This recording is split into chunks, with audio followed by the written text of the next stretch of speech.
I think we're live, man.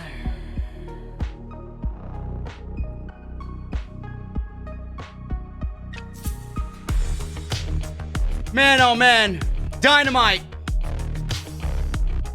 Dynamite lived up to its name, man. That street fight tonight, parking lot brawl, whatever you want to call it. AEW has done it right. Again. What an unbelievable main event tonight on Dynamite, man. Holy shit. Thunder Rosa was back tonight. One-on-one defending the NWA Women's World Title against Ivelisse. Jericho and Jake Hager in the tag team ranks, rising in AEW's tag team division. Matt Hardy attacked by a mystery assailant. Adam Hangman Page is still looking for Kenny Omega. And the Young Bucks. What is going on with the Young Bucks, man? Apparently they got money to blow. Because Tony Khan is fining them for every super kick done. The greatest tag team on Wednesday nights is back! JD and Jesse here on Off the Script. This is your AEW Dynamite post show on Off the Script.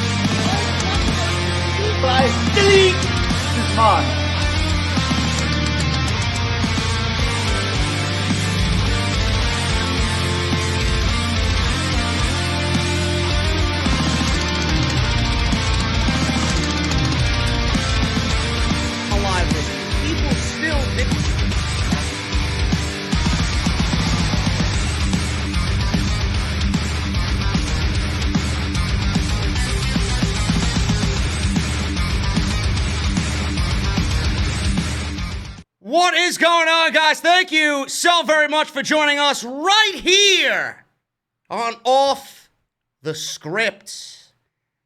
I am back on Wednesday nights, and it's not even about me, man. I got my partner in crime back here on Wednesday night. Jesse is back. Brother, how are you feeling? And where the hell have you been, man? Address the OTS family. How's everybody doing? I miss you guys, man. How's the crew? How's Hoot, man? What's going on? Hoot Media in the chat. I got some questions. Hoot Media is on a scavenger hunt for me, man. It's been a long night over here. It's been a long night in the Hoot Media clan. We'll go over that in a second, but man, it's good to have you back. What's going on? How you feeling? What'd you think of the show tonight, man? That fucking parking lot brawl was fucking great, man. Holy shit. Good, man. I would have been here, man. I got fired. You fired me, remember? No, I didn't fire you, man. You talk about Britt Baker some more, I am gonna fire you. I got fucking fired, man. I got fired for not liking Britt Baker. I told JD Black Lives Matter. He said, screw you, and he fired me. No, this guy's full of shit. Don't listen to it. This guy's a clown. Man. I think we should start a hashtag on this guy, guys. Yeah. I don't know, man. Good, man. I had to take care of some personal medical issues. I mean, I'll give you guys that much. And I needed some time off. I had to get some work done. You know, it was not elective. Yes, it wasn't elective. Yes, it was not elective. But I'm good, man. I'm good. Didn't miss a beat. I saw everything in that. I see everything in the chat. If I'm here or not, man, I got eyes every fucking where, you people. There you go. He's been keeping up with the product. He watched the pay-per-view. He's been watching Dynamite, so he didn't miss a beat. We're gonna go over what we got here tonight. I got some AEW news as always here on the podcast, so we'll go over some Dynamite post show. I got reasons why Eddie Kingston chose AEW. I got Miro news. I got Chris Jericho news. Chris Jericho actually is very high on a female performer in AEW. We'll go over who he thinks is the next major force in the women's division. And he actually mentioned Miro as well. And new details on Thunder Rosa's AEW deal. Is it going to kind of lead into a long-term situation? I can only hope. She is fucking great on AEW television, but we'll go over all that, plus the post-show here on Off the Script. Man, oh man, it was a busy night. I was watching Dynamite, and I'm watching everything that's happening tonight, and I'm doing it. I'm getting myself online, and I'm refreshing. I got fucking Hoop Media scouring the web for me, my analyst, scouring the web. The PlayStation 5, bro, sold out everywhere. It wasn't supposed to be on sale, pre-order till tomorrow. Best Buy, Walmart, Target, and GameStop. I even tried Newegg. Every fucking place online already sold out. Amazon is my only hope. And I actually went through Amazon for the PlayStation 4. I got it on day one. I got a day one edition. And I hope to get lucky tomorrow. But Jesus Christ, man. In the middle of a pandemic when people don't have work and people are low on funds, they're going out and dropping $500, $600, $700, $800 on a PlayStation 5. Unbelievable. I don't know. Must be nice, man. I know. Here I am. I gotta fucking upgrade the system to entertain you clowns, and I got no goddamn system. I might not get one. I might not get one. Oh, no. Hey, listen. That's what we call WPP, bro. Listen, I gotta play Destiny in 4K, bro. I'm sorry. WPP, man. Anyway, if anybody had any luck getting a PS5, let me know in the chat, man. Leave me a 1 in the chat if you got lucky to get a PS5. And if anybody wants to help me out, listen, the money is here. I gotta wait. Buy 2, and I'll fucking PayPal you the goddamn money. Anyway, man, unbelievable show tonight. Jesse, what'd you think of that street fight? It was unbelievable, and I'm asking myself, I wonder why this is the main event. And then when we watched the main event and we got to the conclusion of the main event, I asked myself, that very question, why was this the main event? And I'm like, oh, yeah, this is why. Because they put on a damn good show tonight. Trent, Chucky T, Santana, and Ortiz, man, all 4 of those guys, even Orange Cassidy showed up at the end. All 4 of those guys, primarily, they deserve every fucking dime that they got coming to them in their paychecks this week. Holy shit, what a match. How many assholes got a PS5 today? What the hell? I don't know, man. I see a lot of ones. What the hell is this? I don't know. No, man, you know what? When that match was announced and everything, I'm not going to lie, I was kind of turned off on it, man. A certain other company had me kind of turned off from parking lot brawls. So I was already fixed to not like it, man. And I sat there. If you notice, I didn't even text you during the whole match. I was sitting there waiting for something to shit on. I'm not going to lie, dude, because I'm just tired of parking lot brawls. But yeah, this was fun. Well, what are you talking about? The Velveteen Dream Adam Cole backlot situation that they did at that takeover? That, yep, and then these cinematic matches too. They all just have this parking lot, I think, feel. You know what I'm saying? And just tired of it. But this was nice. This was done right. Yeah, they did a very good job tonight. All 4 of these guys, and it was a great Dynamite show tonight. Very very simple, flowed very nicely. They didn't do too much, just enough. Adam Page and Frankie Kazarian had a very good match. FTR and the Lucha Express, like Jim Ross likes to call them, they had a very good match to open the show. The Young Bucks, the ongoing story with the Bucks and the Elite and Page and Omega. I can't wait to see what's going on. They got you on the edge of your seat with that one. Thunder Rosa and Ivelisse, very good women's match. Thunder Rosa seems to be becoming a normal thing on Dynamite, which makes me happy, and I'm sure that makes you happy as well. There was no Britt Baker tonight, so you will be spared from all the Britt Baker situation going on with her and Big Swole. If that is over, I'm not really sure if that's over yet, but we'll see what happens with that. And it was just a good show, just a very good show tonight.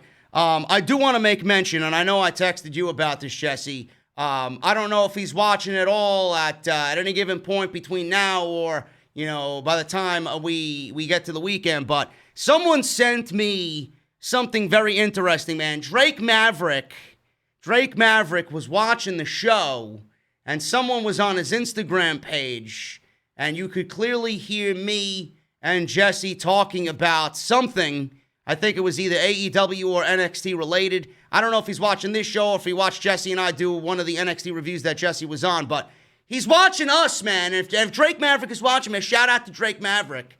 I don't know if he's watching or not, but that made my day when I heard that. But it goes to show you that, listen, man, it goes to show you that people are listening. No matter what, people somewhere, somehow are listening. So, man, that's a beautiful thing. I mean, to be honest, it's. I mean, look, everybody can't come out and acknowledge everyone that they watch and everything else, but being that I'm public enemy number one over there. Well, yeah, especially you, But it's good to see that someone is paying attention to what the fans are listening to. Yeah. I mean, and that being said, whether they like it or not, they can think you're right, they can think you're wrong, they can think you're ridiculous. You have over 100,000 people listening to you on a very regular basis. It's probably best to just take a look at what your fans are listening to. Yeah. So that made my day. So if he's listening, shout out to him. I appreciate him doing whatever, man. If he doesn't like what he hears, if he likes what he hears, I just appreciate him listening in and tuning on into the show. But like I said, man, we got a lot to go over. Super chats are open. Make sure you guys send those super chats in. We'll hang out at the end of the show. Hit that like button. Like button is there. It helps out the stream immensely, so make sure you guys hit that thumbs up down below. We are right now nearing 1,000 live viewers on Wednesday night. Jesse, what'd you think of the show being back on Wednesday night, going head-to-head with NXT? I mentioned this a couple of weeks now that I've been loving the show on Tuesday, NXT on Tuesday, and then AEW on Wednesday. How does it feel to be... I don't know if you're going to watch NXT later, but how does it feel to have both shows back in their regular time slot? I was getting used to having NXT on Tuesday night. What do you think? A lot. So you said something, and right now I completely forgot that NXT was on tonight. I know, you didn't miss much of anything from what I heard. Sal Rex was keeping me updated, man. More and more that show's looking like Monday Night Raw. I don't know what the fuck they're doing over there. Yeah, I have no idea. I'm not even going to lie. I completely forgot about it altogether. So now that you mentioned it, I mean, I don't know. I kind of wanted to play a game tonight. I might watch it tonight. I don't know. Well, listen, what they did today, I don't want to make this a WWE show because I know people are going to start complaining, but just quickly, guys, they announced a takeover 3 weeks from now. When has NXT ever announced a takeover so quick and left themselves little to no time to get things ready? So, Jesse, just keep that in your mind. And if you watch the show later and you see how they're going to come up with a number one contender for the NXT title in Finn Balor and come up with a NXT number one contender for the women's title in Io Shirai, you're going to watch the show and you're going to think, is Bruce writing this show? That's all I'm going to let you know. He wanted that a long time ago. But look, man, the takeovers usually have about a good 6 to 7 to 8 weeks of build. Yeah. At least. I mean, the pay-per-views came like quarterly or something like that, man. Now we got one in October, and I believe one is happening in December. But this one was announced today. 3 weeks from tonight is TakeOver, and they're leaving themselves 3 weeks of build. If that doesn't tell you exactly what I've been preaching about for the last couple of weeks now, NXT is slowly dying. They are slowly losing their luster, dude. I don't know what to say, man. That's ridiculous. Yeah. That's just flat out ridiculous. Yeah.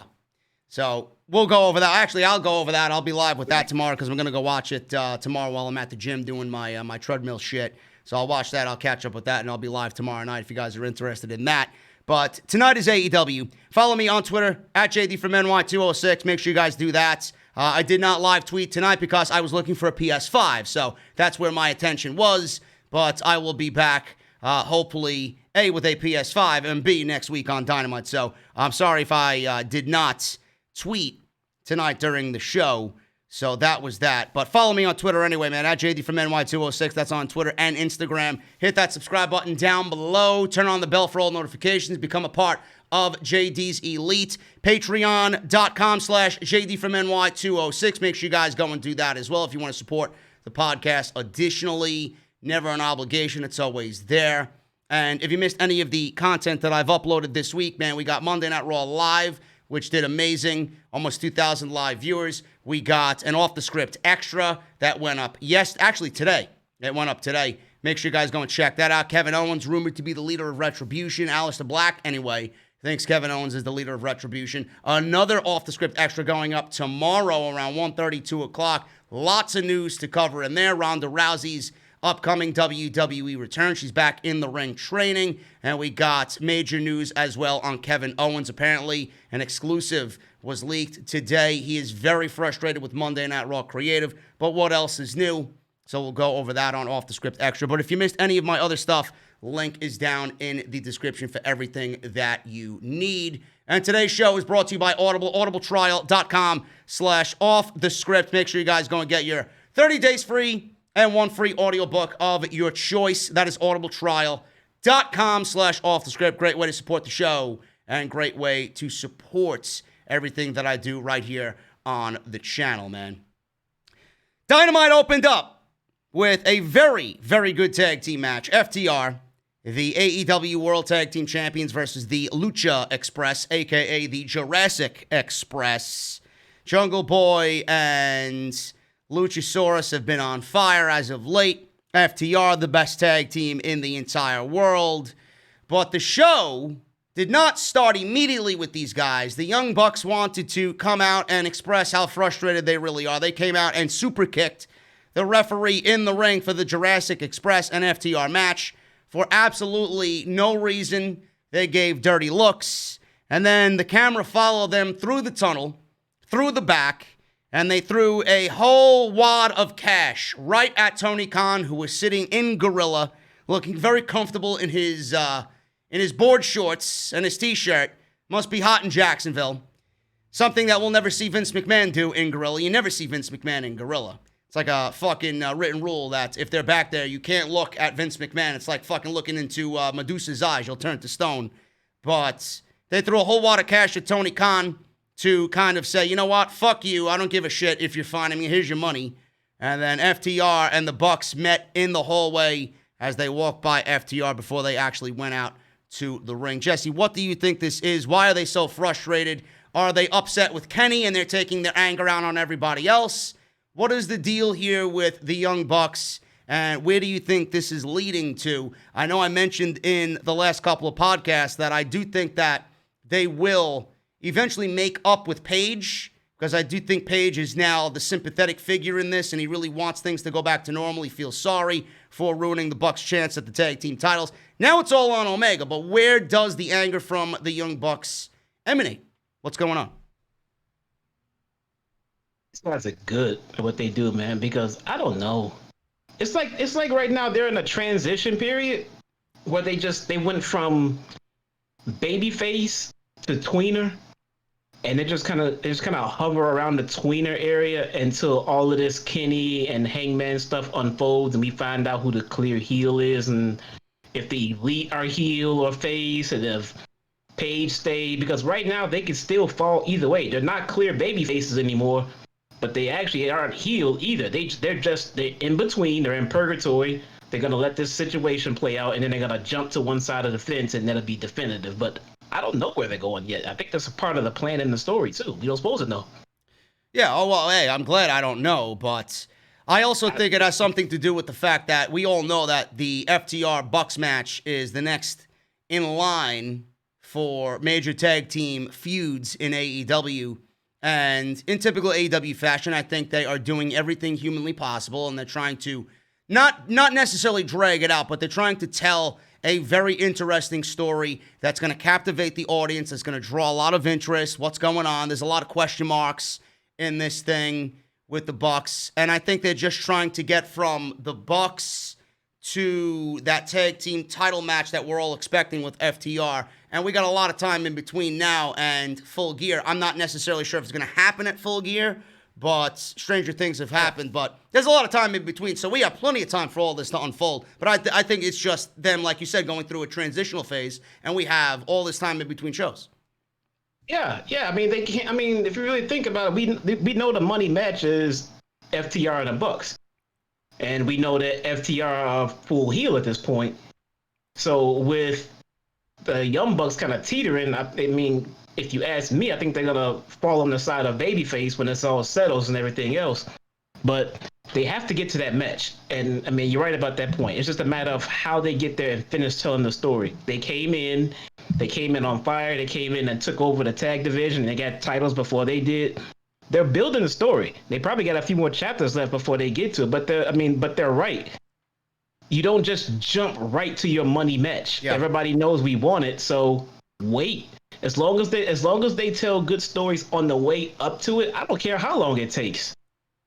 Yeah, I agree, and that's the same mentality that they're doing with Paige and Omega too. Because now that they're both split and they're both single stars, and I think they'll be better off for it. I think a lot of people right now, yes, we're thinking about the Bucks and FTR, but I think as we get a little further into the year, I think a lot more people are going to be thinking about, oh man, what about Omega going on a nice winning streak for himself? And what about Paige winning some matches like he did tonight against Frankie Kazarian? That happens a little bit more often. We could be looking at an inevitable Omega versus Paige showdown, possibly for a major championship somewhere down the line, and that's going to be just as equally as entertaining and interesting as what the Bucks got going on with FTR. So this story's all over the place.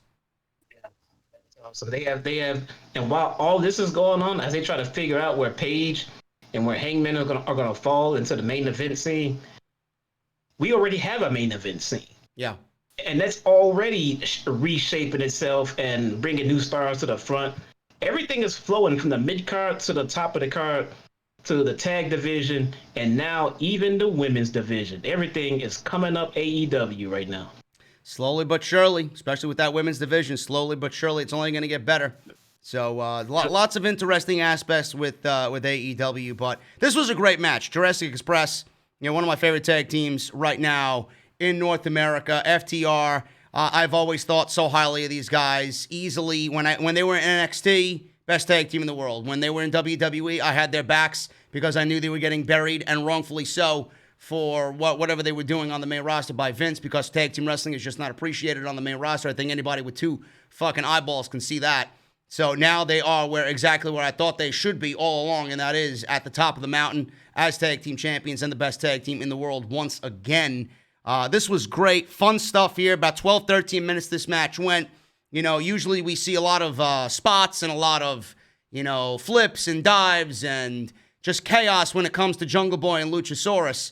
But I do think with FTR thrown in there a little bit, Jesse, it kind of calmed the situation just slightly to a point where it was just a nice flowing, very good tag team match. Jungle Boy and Dax kicked things off, traded hip tosses back and forth. Luchasaurus and Cash entered soon after. Cash tried to distract the referee. Luchasaurus overcame the distraction. Jurassic Express hit some tandem offense together. Jungle Boy hit a senton off of Luchasaurus' back.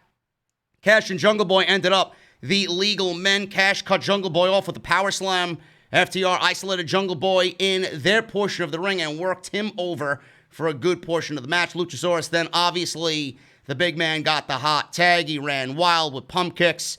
Jesse, what do you think of Luchasaurus' hot tag situation now? Do you think it's a little bit better than what we've seen of him in previous months? Is he working on it? Is he getting better at it? What is your take on Luchasaurus now as compared to a couple months back? He is. Excuse me. He changed up his hot tag. It's not the same anymore. Good.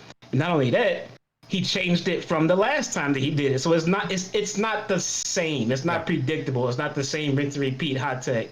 And that was the problem. I don't know if anybody else noticed it, but every match they had, he had the same hot tag, the same backflip, kip up, spin. I mean, it was just ridiculous. I mean, it was nice at we first time saw it, and now it's just like, okay, here it comes. And he changed it, and he broke it up. He don't do his hot tags in one big spurt anymore. He'll come in hot, he'll go down, he'll take a beat or two, then he'll come back and redo his hot tag. He changes up a lot. I mean, I love the way he do it now.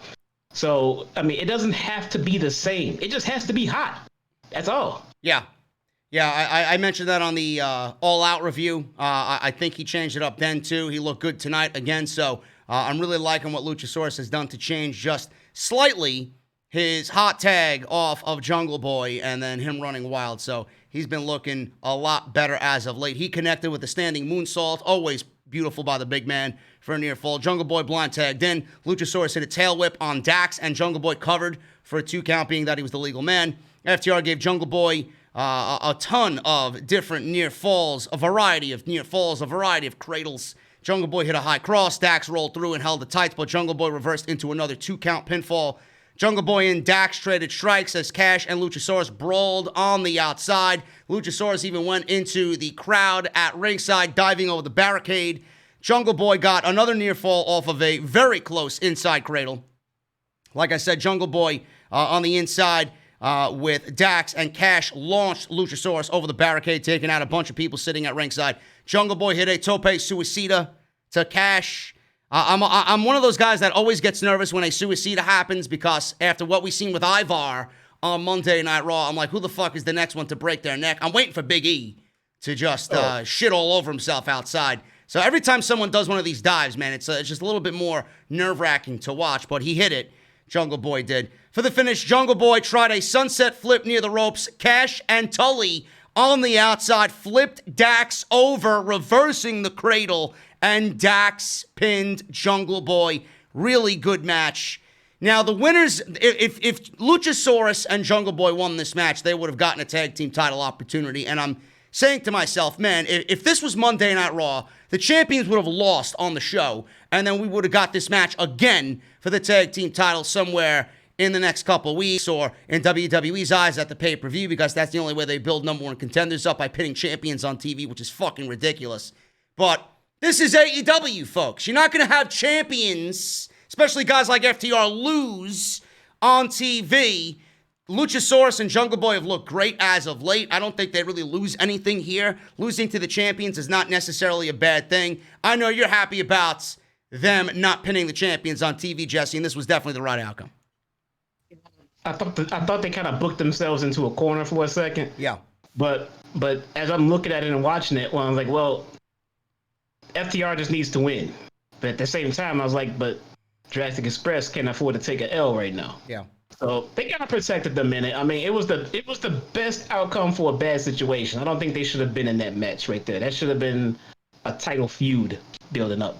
Yeah, you know, the one thing I'm thinking about every time I see Jurassic Express, and FTR for that matter, every time I see these two teams in the ring, you know, they are definitely one of the bigger aspects to me when I watch these shows in this era that we're going through, the pandemic era. I wonder how the Jurassic Express and FTR would actually come off in front of a live AEW crowd, because we don't really know what the crowd is thinking when it comes to, you know, how Jurassic Express has gotten from the very stages up till now. We don't know how the crowd is feeling about them. I think they may still be a hot act in the crowd's eyes. What about FTR? What is the AEW faithful thinking of FTR now that they jumped from WWE into AEW and have won the tag team championships? What do you think the crowd would be thinking of both of these two teams?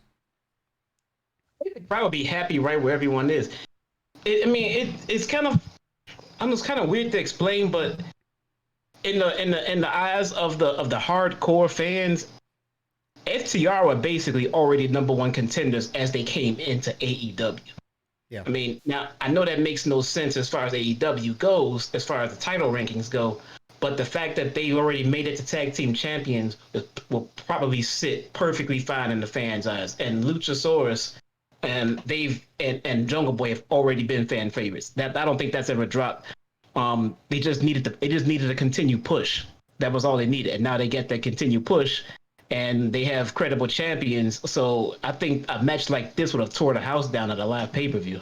Oh yeah, I would take any four of these guys, any two of these teams here, mix it up with anybody. I'd love to see what the crowd reaction would be on pay-per-view. I'm hoping we could get there soon, but you know, I'm not holding my breath for that. But it just makes me wonder what the crowd would be thinking about FTR and the Jurassic Express on AEW television. Hoot Media in the chat. Are we number one? I see almost 1,100 people in the chat. Are we number one for the night in the IWC? And the answer better be yes.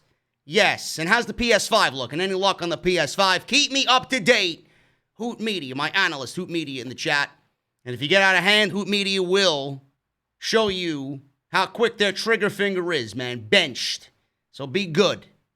No bullshit in the chat. Let me know, Hoot Media. Matt Hardy and Private Party shown backstage. Matt Hardy was laying on the floor in pain, holding his knee. Jericho and Hager entered the frame and made fun of the injury. Jericho held the bat. kind of insinuating that he did it. But was it Jericho or was it somebody else? We don't know. Hoop Media says we're number one man by over 300 people. Hit the thumbs up, everybody. Thank you, Hoop Media. You're doing a fabulous job, Hoop Media, in the chat. What do you think of this, Jesse? Is this just a situation to take Matt Hardy off of television? And I figured last week when he spoke to everybody about the fucking concussion, that was his way of just going away for a little bit. But he's back on TV. He's laying on the ground. They did an injury angle with him. What's going on with Matt Hardy? And was it Jericho and Hager? Because that would be too easy. Or was it somebody else that we might not be thinking of? I don't know. I mean, I'm a Jew. I thought he was already written off TV. He came out and said that he was going to take some time off and heal, then come back and get in the ring. Yeah. So that's taking the time off. So, I mean, they didn't have to come out and beat him to get an injury angle to write him off. So I'm assuming he's back with I don't know, man. Jericho showed up with the goddamn bat. I mean, there's your guy right there. Yeah. But I figured if Matt Hardy is looking at Jericho with the fucking bat, I mean, he doesn't got a muzzle on him. You know, all you have to do is say something. You know, I don't believe you did this to me, or mention that Jericho did it. He didn't say nothing. He just laid there. Maybe it wasn't Maybe it wasn't Jericho. Why in the hell would Jericho care that Matt Hardy get laid out? I don't know. I don't know. More developing situation on Dynamite, but Matt Hardy taken out. He's laying in pain, holding his knee. And Jericho and Hager versus Private Party happens later in the show. Adam Page versus Frankie Kazarian. This one almost went the TV time limit, the 15-minute time limit. Adam Page wins in 12 minutes. This was a very competitive match, more so than I would have thought it would have been. Were you happy about the length of the match, Jesse? Do you think Adam Page should be going near TV time limit with Frankie Kazarian? Or is it something that you don't mind coming off of what happened at the pay-per-view and he's looking to get back into the singles ranks? What I perceive this to be is that he was in a tag team situation for so long and he had the tag team mentality. He jumped back into the singles ranks for the first time in a long time, and he was a little rusty. He wanted his tag team partner. He relied too much on Kenny, and that's why Frankie kind of took advantage when he could on Adam Page. It went 12 minutes and Adam Page won. What'd you think of the match, and were you okay with the length of the match with somebody the caliber of Adam Page, who normally would take care of somebody like Frankie Kazarian pretty easily? I didn't mind the length of the match once when a match like that starts with Frankie and Hangman, you kind of have it set in your mind on how long you think it might last, and then the longer it goes, you start to feel frustrated. Like, why is this match still going? Yeah, that's exactly how I felt. But the thing is, the match was good. I mean, if you look past how long it should have been, how long you thought it should have been versus how long it was, the match was entertaining all the way through. Now, they've never put Frankie, or Scorpio or the Doc anywhere near jobber status. So that being said, if Frankie wants to go, 12 minutes with Hangman, I don't see a level problem there. I mean, as far as I'm concerned, they get two mid-card workers, Hangman being at the top of the mid-card and, Frankie being towards the middle end of it, and Hangman won. It is what it is. It wasn't a jobber match. Frankie is a tag champion. He's a veteran. He's not a he's not a bum. Yeah, he's not a bum. No, it took 12 minutes. They beat him. He beat him definitively. So, I mean, it's all right. It was a good match. So it was surprisingly long, but understandable at the end of it. Yeah. I also like the fact that Kenny Omega was on commentary. I really wasn't paying too much attention to him because I was actually enjoying the match between Page and Kazarian, but I do like the way the commentary team played off the fact that, Page primarily in AEW has been a tag team wrestler. So this is kind of, stepping back into that shallow end of the pool for the first time in a long time for Adam Page. So I really like that vibe that they gave on commentary, that mostly everybody watching the show kind of associates Adam Page with being a tag team wrestler. So I like that aspect. And someone in the chat, Darnell Pierre in the chat, Jesse, he says, Dynamite will be on Tuesday night next week after the playoffs. I love it. That's awesome. That's so good for my schedule. I love it. I love when it's on separate nights. I can't stand this same shit on the same night, man. And it's actually making NXT a lot worse. So hopefully we have some sort of, differentiating the shows. Tuesday night for one, Wednesday night for the other. That's exactly the way it's supposed to be. It should be perfect that way. But after AEW drew 1 million viewers, I don't see NXT going anywhere because Vince is a fucking pussy. He's always got AEW in his fucking rearview mirror. I don't know why. Worry about NXT and give NXT that fucking feel of important again because it's not anywhere near where it used to be. So please. Yeah, isn't that gonna have the show run a little late? Why? What do you mean running late?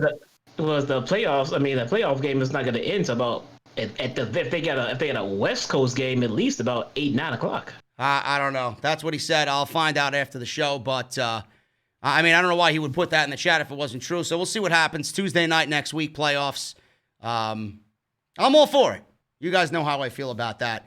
But getting back to the Adam Page, Frankie Kazarian situation, a very good match, 12 minutes. Page wins. Collar and elbow tie-up started the match off. Kazarian got control after a swift drop toe hold.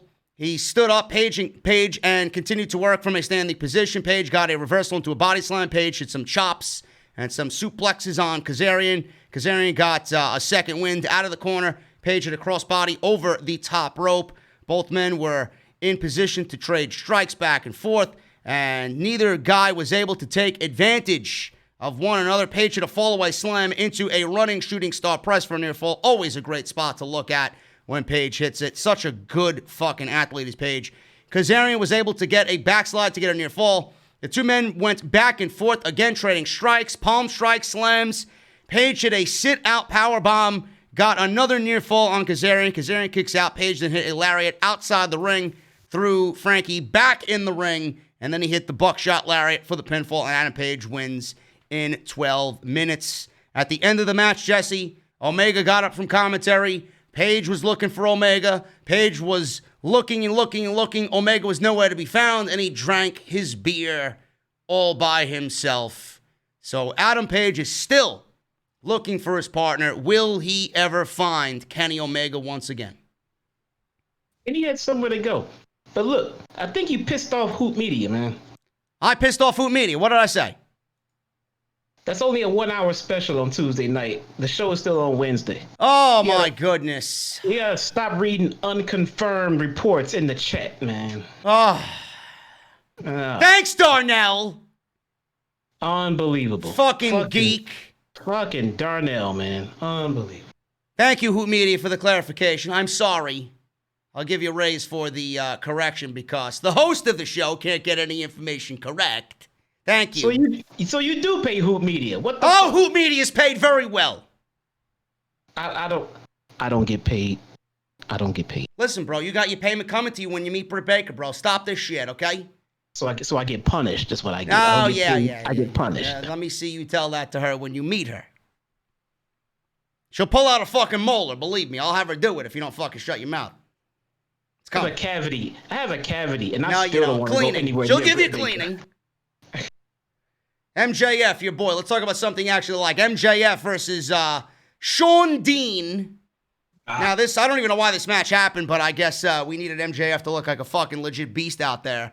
MJF tapped this scrub out with an armbar. Literally 6 seconds. That's all it was. After the match was over, MJF said he is an honest human being and Moxley is a cheater, which we all know, and there's no lies detected here. Jon Moxley is a fucking cheater. MJF should be undefeated and the AEW World Heavyweight Champion. Everyone is to refer to him as MJF, undefeated, undisputed, and uncrowned as the AEW World Champion. And he had Justin Roberts make the right call. He said that you need to be in a stable to get things done. Maybe it's about time he joins a wolf pack. And then he left the ring with Wardlow. Now, I don't know what this means, Jesse. I know a lot of people would prefer MJF to stay rogue with Wardlow. But at the end of the day, you know, we've been discussing this on the podcast. There were people in the community tonight talking about it on social media. Could you see MJF be, and it's probably a little too early for me to be making this comparison because he's only 23 years old. Could you see MJF playing the role of a young Ric Flair in, I don't know, maybe a revision of the Four Horsemen? Is that something that could be in the horizon for MJF? Otherwise, what does he mean by this wolf pack? No, he's trolling everybody. all he's done. MJF's gimmick alone really wouldn't make too much sense with him being in a stable or a wolf pack. Every time you look at him, you're just waiting for him to turn his back and betray whoever's next to him. Yeah. Every time. Even Wardlow. Every time. So it wouldn't make too much sense. They teased it. They teased him in the inner circle a couple of times, throughout the year, and it just wouldn't make sense. I mean, putting him in a stable, it would be the same, just weird dynamic, just kind of like Brody Lee is with Dark Order. You have one superior guy and everybody else is trash, let him call it. And we already have that stable, so we don't need another one. Yeah, we don't need another stable. Someone in the chat said Kevin Nash is returning. How's he going to make it to the ring on fucking bad knees? No, he might tear a fucking quad on his way to the fucking ring. Kevin Nash shows up in AEW, I'm turning the TV off. Yeah, we don't need any more legends on this show, bro. No, that's it, dude. There is no decent role Kevin Nash can play on this show. No. Well, being that this is your first show back in a couple of weeks, MJF obviously was cheated out of the AEW World Championship. Told you he was cheated. I don't necessarily agree with it, but I understand why they did it. Moxley's their guy right now. MJF, they left it very open for him to lose and still look good in defeat, which I don't mind, and they did the right thing. The best thing possible if they wanted to sway the decision in Moxley's favor. But where do you see this AEW title situation going now that we have Lance Archer as the number one contender, and MJF obviously is was cheated to lose rather. He was cheated out of the AEW Championship, and now we got Eddie Kingston, who we're going to talk about in a second. He was never eliminated from the Battle Royal, which they're making a big deal about. So we got all four of these talents. Eddie Kingston was never eliminated too. I know. I didn't notice that until you actually told me. But we got all four of these guys right now in contention for the AEW Championship, for better or worse. But what happens with the AEW title situation? Does Moxley beat Archer? Where does MJF fit in? Where does Eddie Kingston fit in? Tell me what you're thinking about this, because right now, I am only in the camp of, you know what, MJF needs a fucking rematch. I don't really give a shit about Archer. I don't give a shit about Eddie Kingston right now. I just want MJF to get what he is rightfully owed, and then there's a rematch for the AEW title.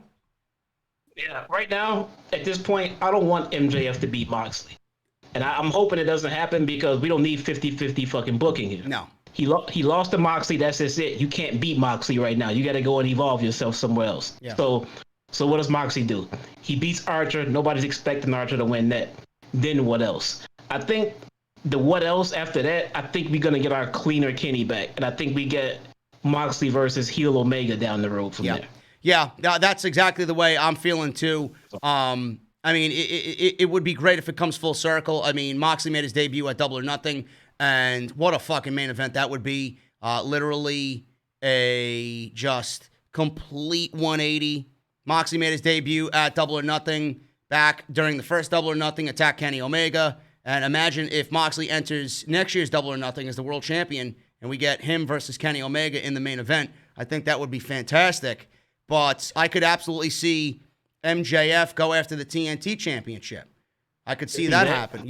Whether it's against a Cody or anybody. I don't see him going up against Brody Lee, but I could see him going for the TNT championship. I could see him rising through the ranks there, becoming the number 2 contender again, number 1 contender for the AEW title, being the TNT champion, and then maybe getting a rematch for the title through that way.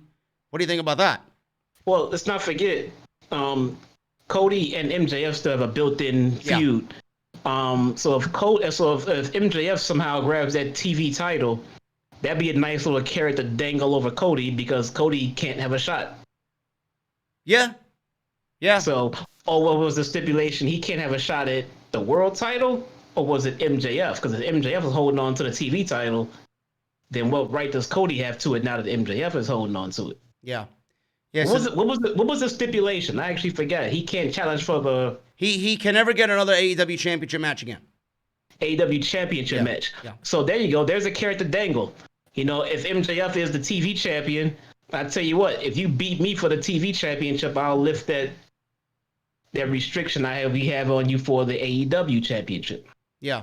that could be a way in. They have a few. They have a fight for every feud built in, no matter who, if they're heel or face or what. That will never go away. That's the awesome thing about that.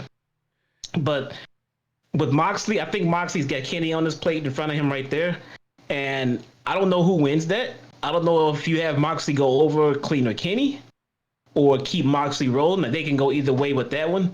But you gotta get MJF back in that title hunt within the year. I mean, and I don't want him beating Moxley for it. He already lost to Moxley. He needs to beat somebody else for it now.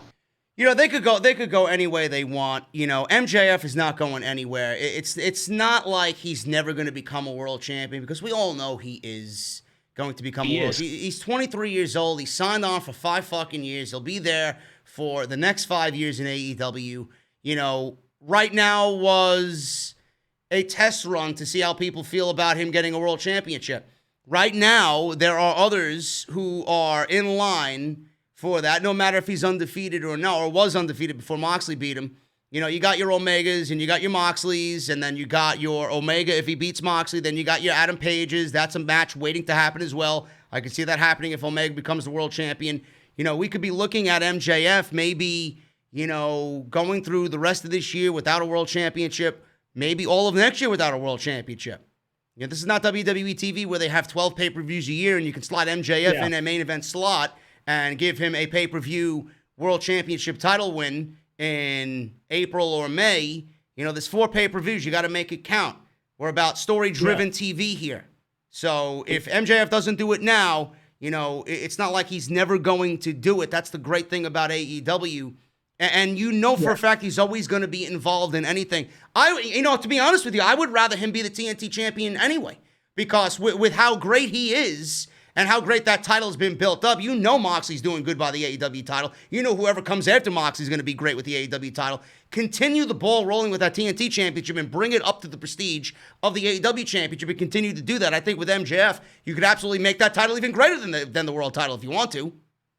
You could. I mean, but let's not lose track of something here. He already focused on the AEW title. Now, if he would have focused on the TV title first and ran with it, awesome, great. He already started focusing on the world title. So now my question would be, now why do you care about the TV title more and no longer the world title that you claimed you were screwed out of? So let's not just assume MJF's hype. I mean, right now he has the hype and he is over AF and all that shit. Let's just not assume that's never going to go away and just we can come back to it later. He's in the world title picture and he lost. So, okay, it happens. His next title shot, he needs to win. So that's just flat out. He can't lose back-to-back world title shots. I mean, we just can't assume that he'll just be over because he's awesome at what he does. After a while, you can't be the Buffalo Bills of the world title. So is he going to not focus on it and go somewhere else? Okay, I want to know why. You said you were screwed. So if you want to give him another title shot, okay, he needs to win then. So it's kind of like it's not really a catch-22 because I mean he's in a spot where he can win that title, he can be champion. But yeah, he can't just be thrusted back in, lose. Now let's go for the TV title. Yeah. Let's follow up with this. If he wins the world championship, what baby faces are in line to face MJF to give him a solid title reign? Because if you put the title on him, you can't take it right off of him. He's gonna have a decent title reign at least. Hangman, right? That's definitely one.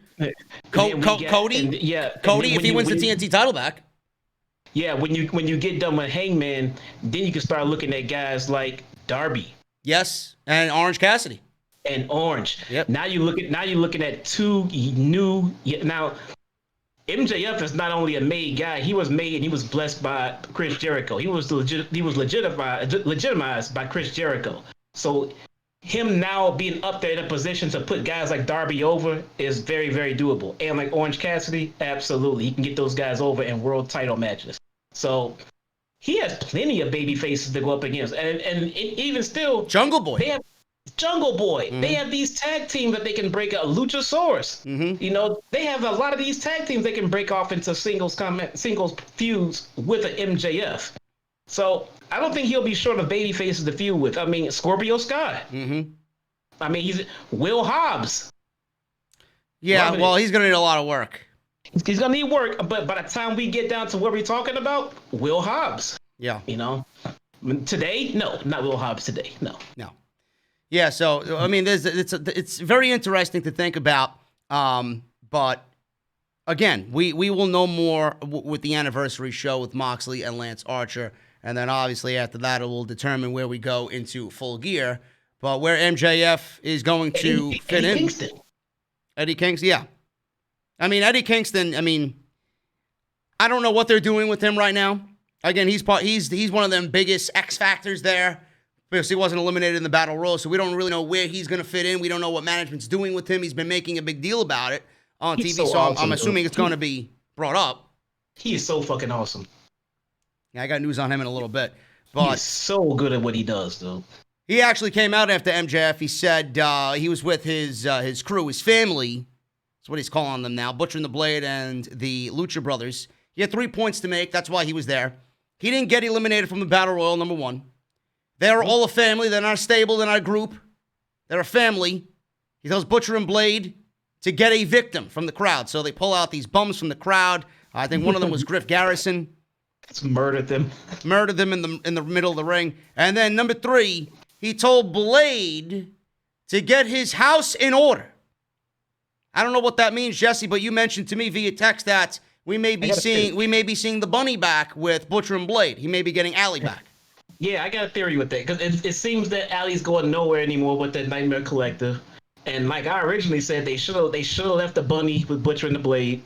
So, what would be an avenue to get her back? Maybe she was with Blade the whole time. Maybe they broke up and she stepped out, and now Eddie is saying, "Hey, get your girl back. Get your life in order. Get your house in order, and let's get our family together." Maybe the bunny comes back, bro. Maybe. I don't know. Maybe. But I got news on Eddie Kingston. Eddie Kingston was actually, I believe he was interviewed on the Unrestricted podcast, the AEW Unrestricted podcast, and he was asked why he wanted to sign with AEW. And he says this, and I quote, "I found this to be, not surprising coming from Eddie Kingston, but, it just goes to show you how genuine of a human being he is. Why did he sign with AEW? My mom," he says. "My mom told me. I'm a mama's boy in the sense that what she says goes. Her opinion holds a lot of weight with me to the point where I've been with girls I thought I was in love with, and my mother will be like, I don't think she's good for you, and I would break up with them because she said so. It's just the way it is. My mother knows me better than anybody. I was contacted by WWE, and it was humbling. It was nice that they contacted me. I was trying to think where I should go. My mom said, look, you won't be happy in WWE. I know you won't be happy. So you will probably get fired in 3 weeks. I was like, well, then I'm going with AEW. And she said, good. And she was the deciding factor in all of this. There was a lot of things going on and a lot of things going for AEW, but she was the deciding factor in me choosing AEW. So that's exactly what he said there. And like I said, it just goes to show you how genuine and real of a human being he is. And I'm happy for his success. And I think he's going to be great in AEW. And I think it's a great pickup. Yeah. Hey, who just said that last week that Kingston mentioned something about to Blade about where his wife was? Yeah, he said the same. Hoot Media is correct. He said the same thing about the Blade. Something in regards to his wife. Yes. For me, it must be the bunny. Yeah. They debuted with the bunny, and I thought she was in a good spot. I thought she was over. Everybody was still in the bunny, and then they just, for no reason, no explanation, jumped over into the Nightmare story. I didn't like it. No, I don't. Listen, I thought that whole tournament was fucking terrible, but that's just my opinion. But she definitely added to the act. They're a very good tag team. Don't get me wrong, but she added a presence to the act that I honestly think at this point is missing. I remember when those guys debuted, I was at the front of the who the hell are these guys line. Yeah. I mean, that was me. But after a few matches, man, I've never once has Butcher and Blade let me down in a tag match. Those guys they are great. I love watching them just work. They don't do anything on the microphone. They don't do anything extra. They get in the ring and they work. They remind me a lot of FTR, to be honest with you, as far as their ring work. They do all of their talking in the ring. I love it. I just love those guys. Yeah, very good tag team. I'm with you. I think Bunny would be a welcome addition back to the duo of Butcher and Blade. Tag team matches continue on the show. Private Party versus Chris Jericho and Jake Hager. This was another great match. This was another, I don't want to say star-making moment for Private Party, but I'm happy to see them in matches with people who can work, like Hager and Jericho and FTR. Yeah. It's only going to make them better. Not that they were doing anything wrong, but you know, it does get a little bit formulaic. When you think Private Party, you think of the flips, you think of the dives, you think of the chaos. I love to see them slow the pace down. I like to see them work a traditional tag team style match. And that's what you're going to do when you're in the ring with somebody like Jericho and you're in the ring with somebody like FTR.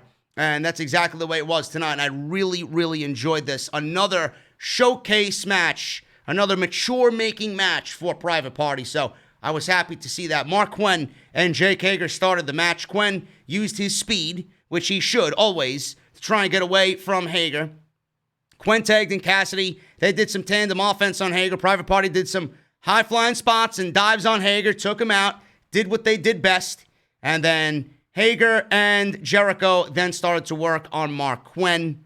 And that is when the match shifted to the inner circle. Jericho cut the ring off and grounded Quinn in their portion of the ring, tagging in Hager back and forth. Quinn made a small comeback with a jumping kick off the top rope. Quinn got the tag into Cassidy. Cassidy got Hager off the apron for a near fall roll-up. Hager used a bat on Cassidy. This was out of the view of the referee. Jericho hit a baseball slide. Hager was in the ring dominating Isaiah Cassidy after that. And we went to commercial break. Cassidy got a small comeback. Hager was able to knock Quinn off the apron and get a strike on Cassidy. Tandem offense, tandem DDT here by Private Party. Got Hager off his feet. Both teams made a hot tag simultaneously. Jericho and Mark Quinn are now in the ring. Quinn got the advantage. Quinn then hit a dive on Hager and a springboard fly on Jericho. Quinn tagged in Isaiah Cassidy, who hit a set of double team moves, which led to a near fall on Jericho. A Hager slam on Cassidy, and Jericho then came into the ring. Cassidy was on a roll. He had a springboard cutter on Jericho. He went up to the top rope for a senton. Jericho rolled out of the way. And my God, man, the Judas effect on Isaiah Cassidy nailed him so hard. And he was out cold to a point where he was twitching on the mat. You seen his right hand just twitch all on itself. Chris Jericho and Jake Hager win after Jericho pinned Isaiah Cassidy off the Judas effect. The match was very enjoyable, and Private Party is starting to slowly but surely come into their own. And then after the match, and I love this, Mark Quinn came in, saved his partner from a beatdown on Jericho, got a Pele kick on Chris Jericho. So, Jesse, even after the match was over, Private Party wrestled a great match with Jericho and Hager, and they still stood tall at the end. So they don't look as bad as people think by taking that loss to the inner circle. You got to look at the bigger picture of what they're doing with the tag division. So they got the titles off of Kenny and Paige, and now they're going to go ahead and sharpen up their other tag teams. You know, Private Party. You know, the Bucks are always hanging around in there. You saw Lucha Express was made to look tall, and at even in loss right there. So you can tell they're getting ready to have it out with these tag titles. They're about to capitalize on what Kenny and Hangman brought to the tag division, which is awesome. Yeah. There is news on Jericho. I got some news stories on Jericho that we're going to go over here. One which is funny, and then one which he says that a female performer currently on the AEW roster will be the next force in the women's division. But let's start with this one, Jesse. Jericho denies that AEW is constantly bashing WWE. Now, he was on his Saturday Night Live stream, his Saturday Night special, main event special, whatever the fuck he calls it on Saturday night. Saturday night's main event live stream. Jericho said that AEW isn't trying to constantly bash WWE. He said that for guys like Miro, it's important to reference that they also worked for WWE. Now, before I read what Jericho had stated on his podcast or his live stream, Miro's promo last week was actually written by Chris Jericho. Not sure if you realize that. They're not. Yeah. To me, it would feel like they would allow him to say what he wanted to say. Now, and maybe he asked Jericho to write it. Well, Jericho, I don't know if he asked Jericho or asked Jericho for help, but Jericho told him to put the glass ceiling and the brass ring line in the promo, and I believe Miro's response was, we can put that in the promo, we could do that here. And then Jericho's like, of course you could do that here. Do whatever the fuck you want. So he was like, all right, whatever.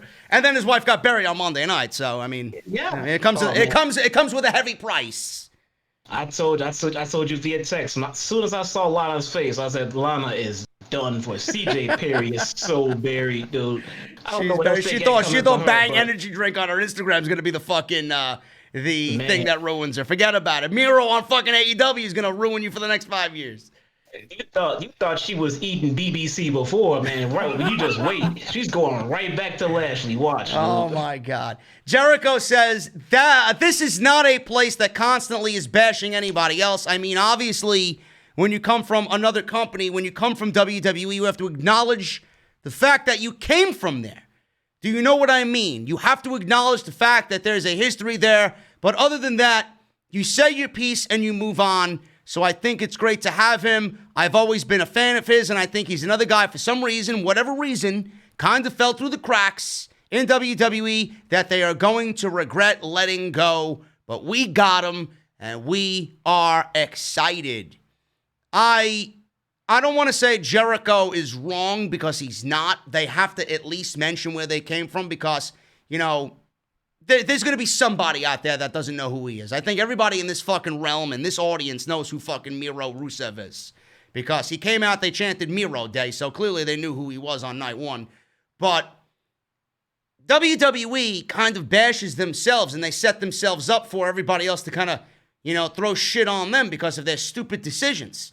So if anybody is bashing WWE, Jesse, don't you think that WWE has themselves to blame for everything that they got coming to them? When people bash them or say something bad about WWE, it's all on themselves. Yeah, look, I've been away for a couple of weeks, so I'm gonna get some pimped up thoughts off my mind here. Here's what I don't understand. I don't understand how we get talent that we all collectively love that's in WWE, like a Rusev. We all collectively don't like how he's treated. Nobody likes how he was buried at WrestleMania to John Cena after coming out on a goddamn tank. Nobody likes how they buried Rusev Day with Aiden English when they should have been at least tag champions. By the way, somebody asked if Aiden English is going to join Rusev in AEW. And he said... He mentioned something in the form of an emoji. I think he put the eye emojis when somebody asked him that. I mean, I don't know if that is a good thing or a bad thing, but hey, stranger things have happened. Go ahead, I'm sorry. I don't think he will, but at the same time, his mother-in-law is over there in AEW. And his wife is over there. And his wife too, that's right. So, I don't know, but I still don't think so. But nonetheless, I just don't get how these people just, they don't like how he's treated. And then the guy is just sent out to pasture, and then the guy finds gainful employment, and he comes over and he tells his fans and his newer fans and a new audience that, hey, you didn't like how I was treated, and neither did I. So I'm going to come over here and get a fresh start. And then those same people are like, oh, man, why they got to talk crap about WWE over there? You don't like how he was treated. I don't like how he was treated. He doesn't like how he was treated. But why are you upset that he wants to say something about it? I don't know. What about the fucking people? I know I ranted on this last week when he came out. I made a whole big deal. People on social media are a bunch of fucking idiots. I really mean that. Social media, Twitter is the absolute fucking cesspool of cesspools. Bunch of fucking low IQ idiots on social media, man. All they did was complain. And I don't want to rant about this again, because I said my piece last week. All you got to do is go back and watch the fucking stream. Jesse's here. He's going to talk about how he feels about this. Jesse, everybody's saying that, AEW is signing all the WWE rejects. They're looking like Impact Wrestling from the early 2000s. Really now? Yeah. Maybe you should look up and down the WWE roster and see how many fucking indie talents that they poached from all your independent promotions that now no longer exist. Yeah. I don't get that either. How are they? Let me ask you this: How are they rejects? Define a reject. Because when everyone and their mom completely agree that this person was mishandled, underused, and all of the above. So he goes somewhere else where he's probably going to get treated better, and then they want to call this person a reject. When they were the same people chanting Rusev Day, and now you can't chant Rusev Day anymore because they got him sitting at home doing nothing with him. He picks up another job, goes somewhere else, and now you're like, oh, well, you're just a reject now. Yeah. Look at yourselves, man. I mean, what is a reject? I don't understand this. A reject is someone that tried to make it but couldn't make it. How are they trying to make it when they don't get a push? They don't get a chance, and then they get buried at every turn. I don't know. Well, wasn't it? Well, listen. Speaking of Impact rejects, or they're similar to Impact, or they got WWE rejects now. AEW. Wasn't it just a couple of weeks ago, several weeks ago? AJ Styles was on fucking TV making a big deal about the IC title, and they trot out Joseph fucking Park with AJ Styles, and you want to fucking call AEW a company of WWE rejects? The WWE's recycling ideas from Impact Wrestling and characters from Impact Wrestling. I mean, one of their commentators is an Impact legend in Samoa Joe. They signed Bobby Roode. They signed Nakamura, Styles, and the Good Brothers from New Japan Pro Wrestling. Daniel Bryan is one of the biggest superstars of their generation right now, of their current generation. Where the fuck did he come from? Where did Rollins come from? Where did Kevin Owens come from? Where did all these guys come from? Everybody on your TV now, where did they come from? They saw Matt Hardy over in Impact create something from his own brain that popped every wrestling fan in the planet. And these guys went over and paid this guy a bunch of money to have him come over to do the same thing on their TV, and then they ruined it. Yeah. It was successful in the indies, but the big box brand ruined it. Bro, look at NXT. Look at the lineage of the NXT title, bro. I think the only fucking guy that held the NXT title that is a homegrown guy is Big E. Finn Balor, Adam Cole, Shinsuke Nakamura. Who else? Seth Rollins. Right, Bo Dallas is another one, homegrown guy. But look at the NXT. Look at the two biggest names in NXT that held that title the longest. Adam Cole and Finn Balor. Where the fuck did they make their name? In WWE? Yeah, but Rusev, Miro's AEW talent. He's a WWE reject, though, right? Nope. Give me Kevin a fucking Owens, break. Bobby Roode, Shinsuke Nakamura. All of these guys are Bobby Roode and Kevin Owens, too, yeah. Sami Zayn, one of the heart and souls of NXT. Johnny Gargano, Tommaso Ciampa. Where did these guys come from? Nope, they don't get it. Walter's your NXT UK champion. Where the fuck did he come from? Huh? Where did he make his name? Even the women's division. Sooner or later, Candice LeRae is going to be women's champion. Your WWE champion was an Impact World Champion. Everybody. To the people who say that WWE's rejects or they go on here, this and that, they got to remember something. WWE is the single biggest wrestling organization on the planet. Bar none, and by far. So that does not mean they can employ every wrestler on the planet at one time. Fair enough. Which also means some people are going to have to leave and go somewhere else. That does not make you a WWE reject. That just usually in this current day just means they don't know how to use you. Yeah. So, well, I think we got that off our chest. You got that off your chest. Let's move on to something that I think a lot of people are going to like because a lot of people want to see her on TV. Jericho thinks Abaddon will be the next big thing and the biggest force in AEW's women's division. False. He said this in a latest Q&A. I think this was on his Saturday Night live stream as well.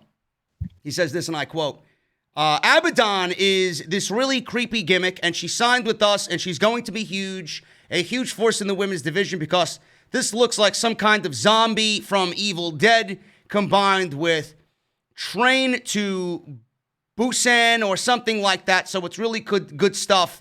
And so if you have not seen Abaddon on AEW Dark, I know Jesse watches Dark, go look for her because she's got this really just stand out look. She's not that bad in the ring. It's creepy.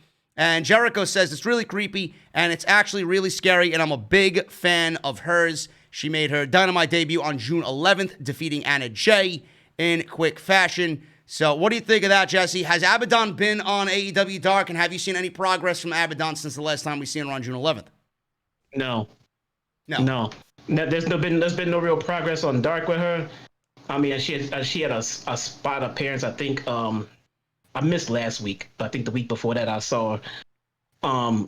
Abaddon kind of reminds me of all you fucking people out here right now who were screaming the praises of a certain dentist before you saw her in the ring a few more times. Then you start to realize what I already saw.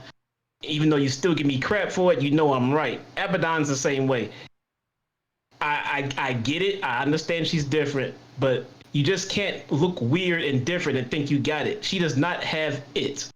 She does not have it. That gimmick does not give her it. She does not have it. If you don't know what it is, I'm sorry, guys. You just got to pay attention. She does not have it. Listen, I absolutely agree with you.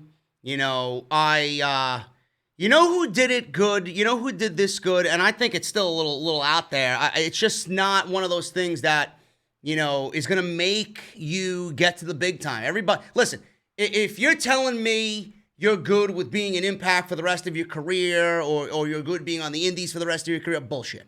Okay? Things need to be changed in order for you to get to a WrestleMania. A Su Yung or an Abaddon isn't going anywhere with the fucking current gimmicks they got. It's not going anywhere. And I hate to say it, but, you know, WWE knows how to create. Some people in that company know how to create. But what they do good, if Abaddon, Jesse, was in WWE, I honestly think that they would take this gimmick and kind of mold it into more of a TV-ready, friendly character. Because right now, from what I see, it's not TV-friendly at all. And it's going nowhere. She'll go nowhere with that gimmick. I think you might be onto something. She might be able to flourish under the guidance of one Wyndham Rotunda. Yeah. I mean, but as she has it right now, I think what she has is the blueprint and the rough draft of a gimmick that needs some polishing. Yeah. And it needs the work of someone who knows character gimmicks, and I think Bray could help her with that. Yeah, Rosemary's another one in Impact. She does the whole yes. creepy thing good, and she's very good in the ring. I think she does it much better than Abaddon as well. Oh yeah, absolutely. Yeah, Su Yung even. I have the honor and the pleasure of calling a Su Yung match in House of Glory. She did it. You know, she's very good. You know, it's not over the top. It's not too out there. Abaddon is completely out there. It's like something from legitimately. It's like Jericho said, the fucking Walking Dead. You know? It's really weird. I mean, I don't know how to explain it, man, but it's one of those things where it needs some explanation and there is none.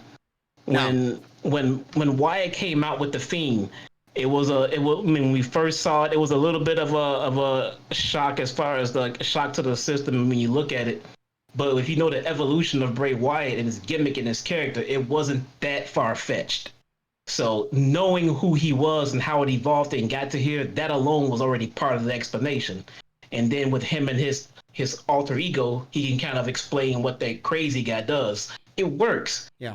It has enough to make it work. You just can't put on this gimmick, go out there, wrestle, and say, look at me, I'm over now. There's no explanation. We don't know who this lady is. We don't know why she looks like this. And there is nothing captivating to her other than her look. So it's not working.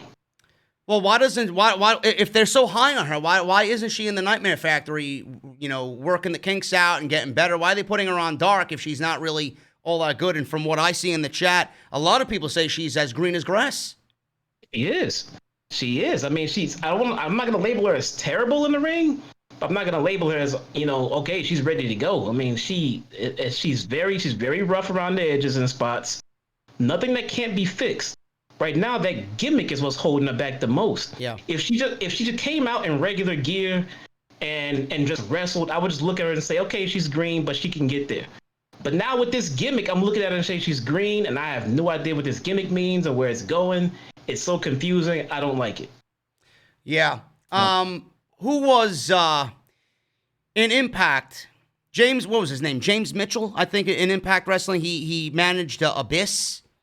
I'm not sure if you remember Abyss had a mouthpiece. That's who Abaddon would need, you know? Somebody like that. Somebody mentioned like a pallbearer mouthpiece for Abaddon. That's where it would go. I mean, that gimmick has so small of a ceiling. It's not even worth talking. I don't even know why the fuck we're spending 10 minutes talking about this shit, but here we are. But that's what she needs. That's what she needs. Something like that. It is. Who says she is in the Nightmare Academy? She is in the Nightmare Academy. Yeah. Huh. I mean, she needs it, first off. So, the thing is, that's a good question. If everyone believes she's just this great gimmick-wise and ready for the ring and everything else, why are they holding her back? Because she's not ready. The answer is because she's not as good as you guys might think she is. She's not ready, that's why. The Bucks see it. They're not idiots, man. They see it. You know, Kenny sees it. Cody sees it. The Bucks sees it. They see that something is there, but it's just not there yet. Yeah. A mouthpiece would be great. She needs. Listen, it's also a reason. It's also a reason why Anna Jay is on TV and she's not. She's on Dynamite and she's not, because Anna Jay is a lot farther along than Abaddon is. Yeah, and the thing about Abaddon, which kind of messes it up a little bit for her, she needs a mouthpiece, but you just can't give her just some random mouthpiece. Okay, like Nyla Rose has Vicky as a mouthpiece. You just can't put just some regular, normal, straight-edge, mom-looking aunt like Vicky with Abaddon and then tell Vicky to go make it work. They have no chemistry. Who do we have there that can bring out the character of Abaddon? Maybe a Jake the Snake Roberts, but I couldn't even see that fitting, and he's busy with Lance. So who can bring out this Abaddon gimmick and explain it to us? Well, listen, I'm going to move on here. Abaddon, listen, I wish you the best. I really do. But, listen, not even them. I'm being real with you. The gimmick has such a small ceiling, it will go nowhere. Everybody's dream in this business is to be in a main event, win a women's championship. I don't see that happening with that gimmick. I'm just sorry. It's like somebody created it in their fucking bedroom and now is applying it to a backyard wrestling promotion. It's not going to happen. This is the big leagues, okay? You're not going to do that in AEW. Yeah. It's got to be done right. It's got to be done gracefully. It's got to be done and TV ready. That's not TV ready to me. Now, Sal Rex just texted me. This is the most unexpected fucking news ever. It's not wrestling related. He says Floyd Mayweather and Logan Paul will be boxing this year. Yeah, I heard that. Logan Paul is about to get his ass kicked by Floyd Mayweather. Yeah, I can't wait. Great. Another fucking social media pussy about to get his fucking jaw broken by somebody that can actually box. Great. Yeah. Great. Yeah. I'm still waiting for the Mike Tyson fight. Isn't that like next month or something? That's in November, yeah. Yeah, I can't wait for that one, man. I might actually buy that one. Yeah. That's going to be good. But you know what else is good, man? Thunder Rosa. Oh, yes. Thunder Rosa is very good. You know what else is good? Ivelisse is good, too. Oh, yeah. So this good women wrestling. This was a very good match for the 10 minutes that they were given. I got news on Thunder Rosa. I might as well go over this now. She is working a per-night deal, per-night basis with AEW. There's no contract keeping her employed with the company. The fact that Rosa is defending the NWA Women's title on Dynamite is very interesting. It's unheard of in today's wrestling for this kind of thing to happen, except in a very rare situation. Thunder Rosa had a lot to say about her brief time in AEW. She said that AEW doesn't have anyone like her, which is completely true. She also spoke about how she showed the AEW women's roster how one should look while training, and she spoke to Wrestling Inc., and called the backstage environment in AEW, quote-unquote, chill. She then provided some comparison to how Lucha Underground worked, as they had writers plan everything out. Things are much different in AEW, and Rosa seemed impressed about how these stars are encouraged to express their creativity. She says this, and I quote, "It's very chill. It's very different from all the companies that I worked in before. In Lucha Underground, we had like 5 different writers, and here everybody's kind of doing their own thing, their own stories. It's not like there's a writer, here's the story, this is what you need to do, this is what you need to convey, and that's it. Here it's completely different. So I think here people are encouraged to use their creativity and pitch it in to see what you guys can really do. And I think that's a great skill for anybody to have, because if you want to do something different or you want to create your own company, you know how to book your stuff. You know how to write these stories and things that will make sense for you or for the fans. So I think that is pretty cool. And that is not the first time we heard that about AEW. But in some situations, they really need to know when to do things and when not to do things. And Tony Khan has to say no to certain situations and approve certain situations. But Thunder Rosa, a per night basis, goes and shows you that the situation here is a lot bigger than just Thunder Rosa being with AEW.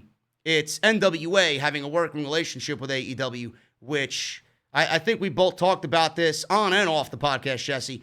Thunder Rosa is not only going to make the women's division better in AEW, but she's going to be the bridge to bring a Nick Aldis to AEW. She's going to be a bridge to bring anybody over in NWA that AEW wants to use. This is going to be one of those situations that's going to kind of bring both of these companies together, and I think it's going to be a great thing for both in the end.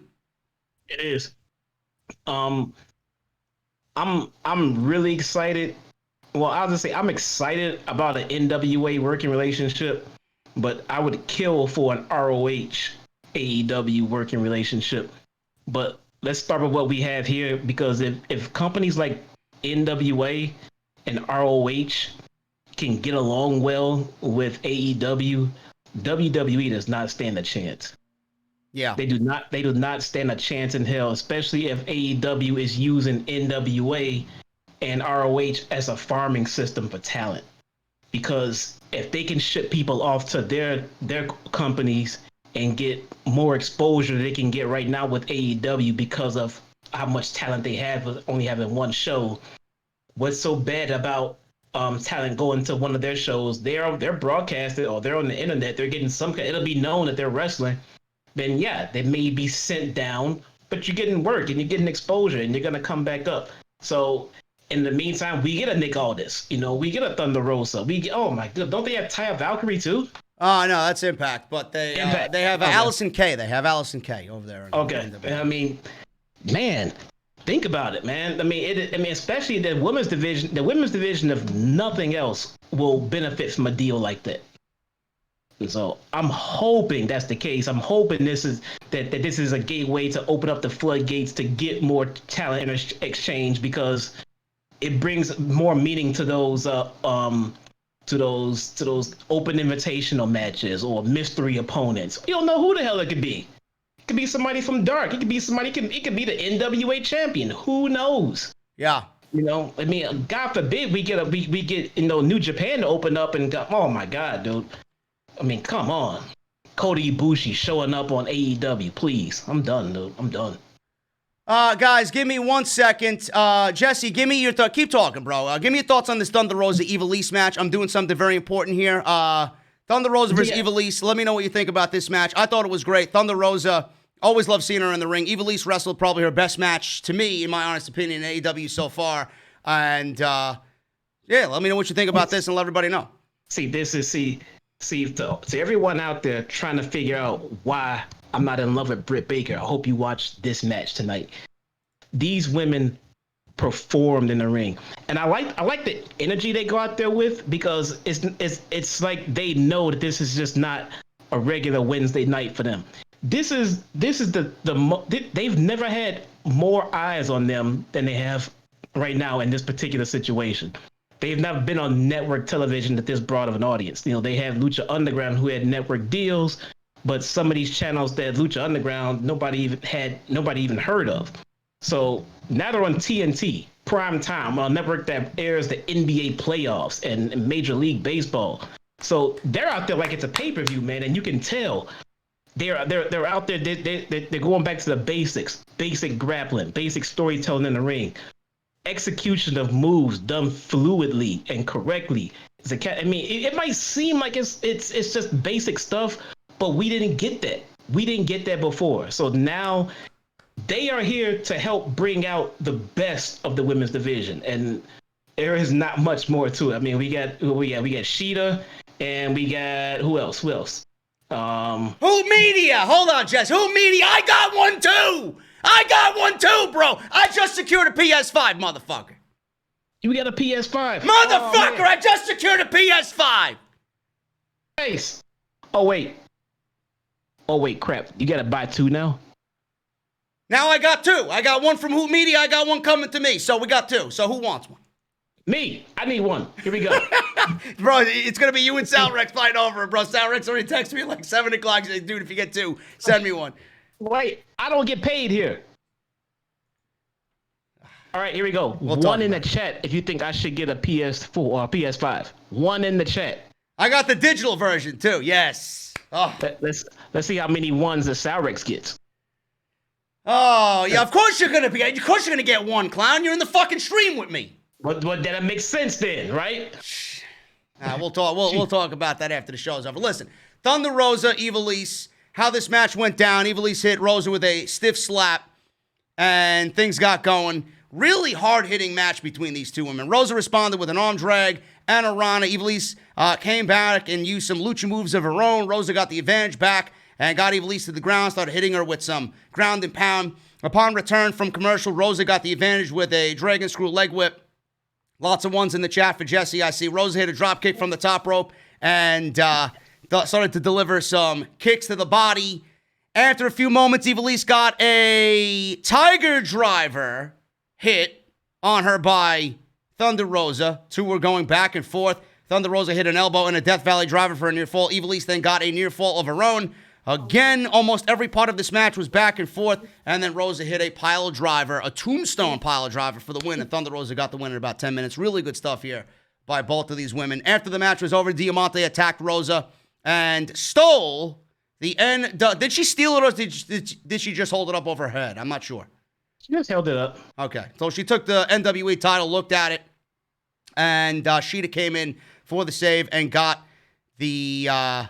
Sheeta came in for the save and gave the title back to Thunder Rosa at the end of this match. So we got a tag team match next week. We got Diamante and Ivelisse versus Sheeta and Thunder Rosa on Dynamite. Should be a good one next week on AEW television. So we got, after all the excitement from the fucking PlayStation 5. Yeah, just slow down. I'm trying to find my PlayStation 5. Hold on. Is Huda, you still holding it for me? Where are you at? That link, it wasn't there anymore. I opened it. Wait a minute. You need the, dude, it might be sold out now. Let me check. She said she had one already. She got one. I know, but she said she was going to cancel it. Why are you going to cancel it?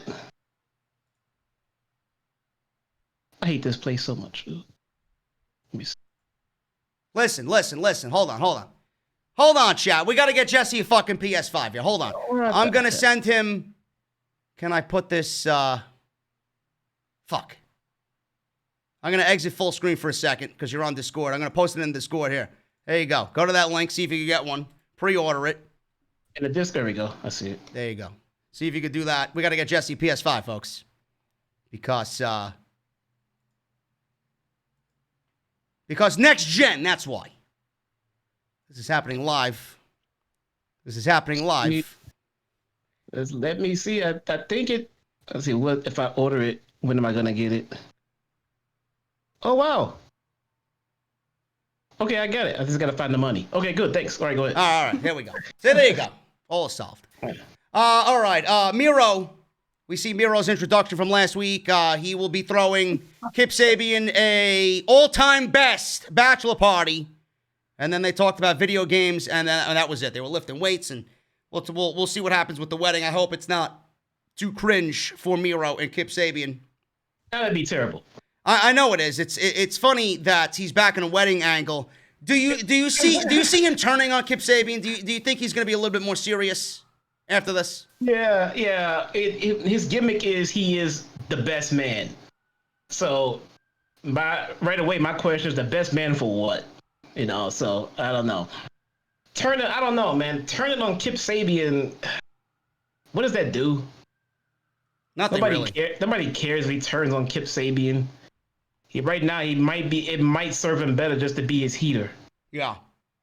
As of right now, they've already introduced him with Kip Sabian, so that's the level he came in on. I mean, he should have came in at the level of like a Will Hobbs, to be honest. But it is what it is. This is where he is. So turning on Sabian's gonna do nothing for him. He can be his heater and branch off later. That'll do more for his gimmick. So Because believe it or not, Kip and Penelope, they do get decent heat for what they do. So it can work temporarily. Yeah, we'll see. I hope that he just kind of still. What I want Miro to do in AEW, personally, I want him to show a little bit more of his personality, because I think it's very infectious. I think he's very charismatic. He's very likable. But I also don't want him to be a strictly comedy character here with Kip Sabian. I want him to show that fucking Bulgarian brute, vibe in AEW, which I do think that they will do. I just don't want it to be so much comedy and then a little brutality, a little intensity. I want it to be kind of like a nice even mix. So hopefully we will see what happens there with Miro. Everybody in the chat saying congratulations that I got a PS5, man. Don't congratulate me yet. It's just on pre-order. Anything can happen. I got lucky with the PS4 on Amazon. I knew I was going to get lucky on Amazon with the PS5. So Amazon's my go-to, man. These big chains like fucking Best Buy and Target, they're a bunch of fucking jackasses over there. So Amazon's the way to go, folks. Amazon if you guys want a PS5. Are you going to get Battleground on PS4 or 5? Is it coming on 5 yet? More than likely, I'm not sure. I'm not going to buy it unless 2K gives me the title. I'm not buying it. So that's really? Yeah. I'm gonna get it on Switch, man. You're not gonna get it on Switch? No, I'm actually gonna put that money towards Super Mario All Stars, because I want to play. I want to replay Super Mario 64.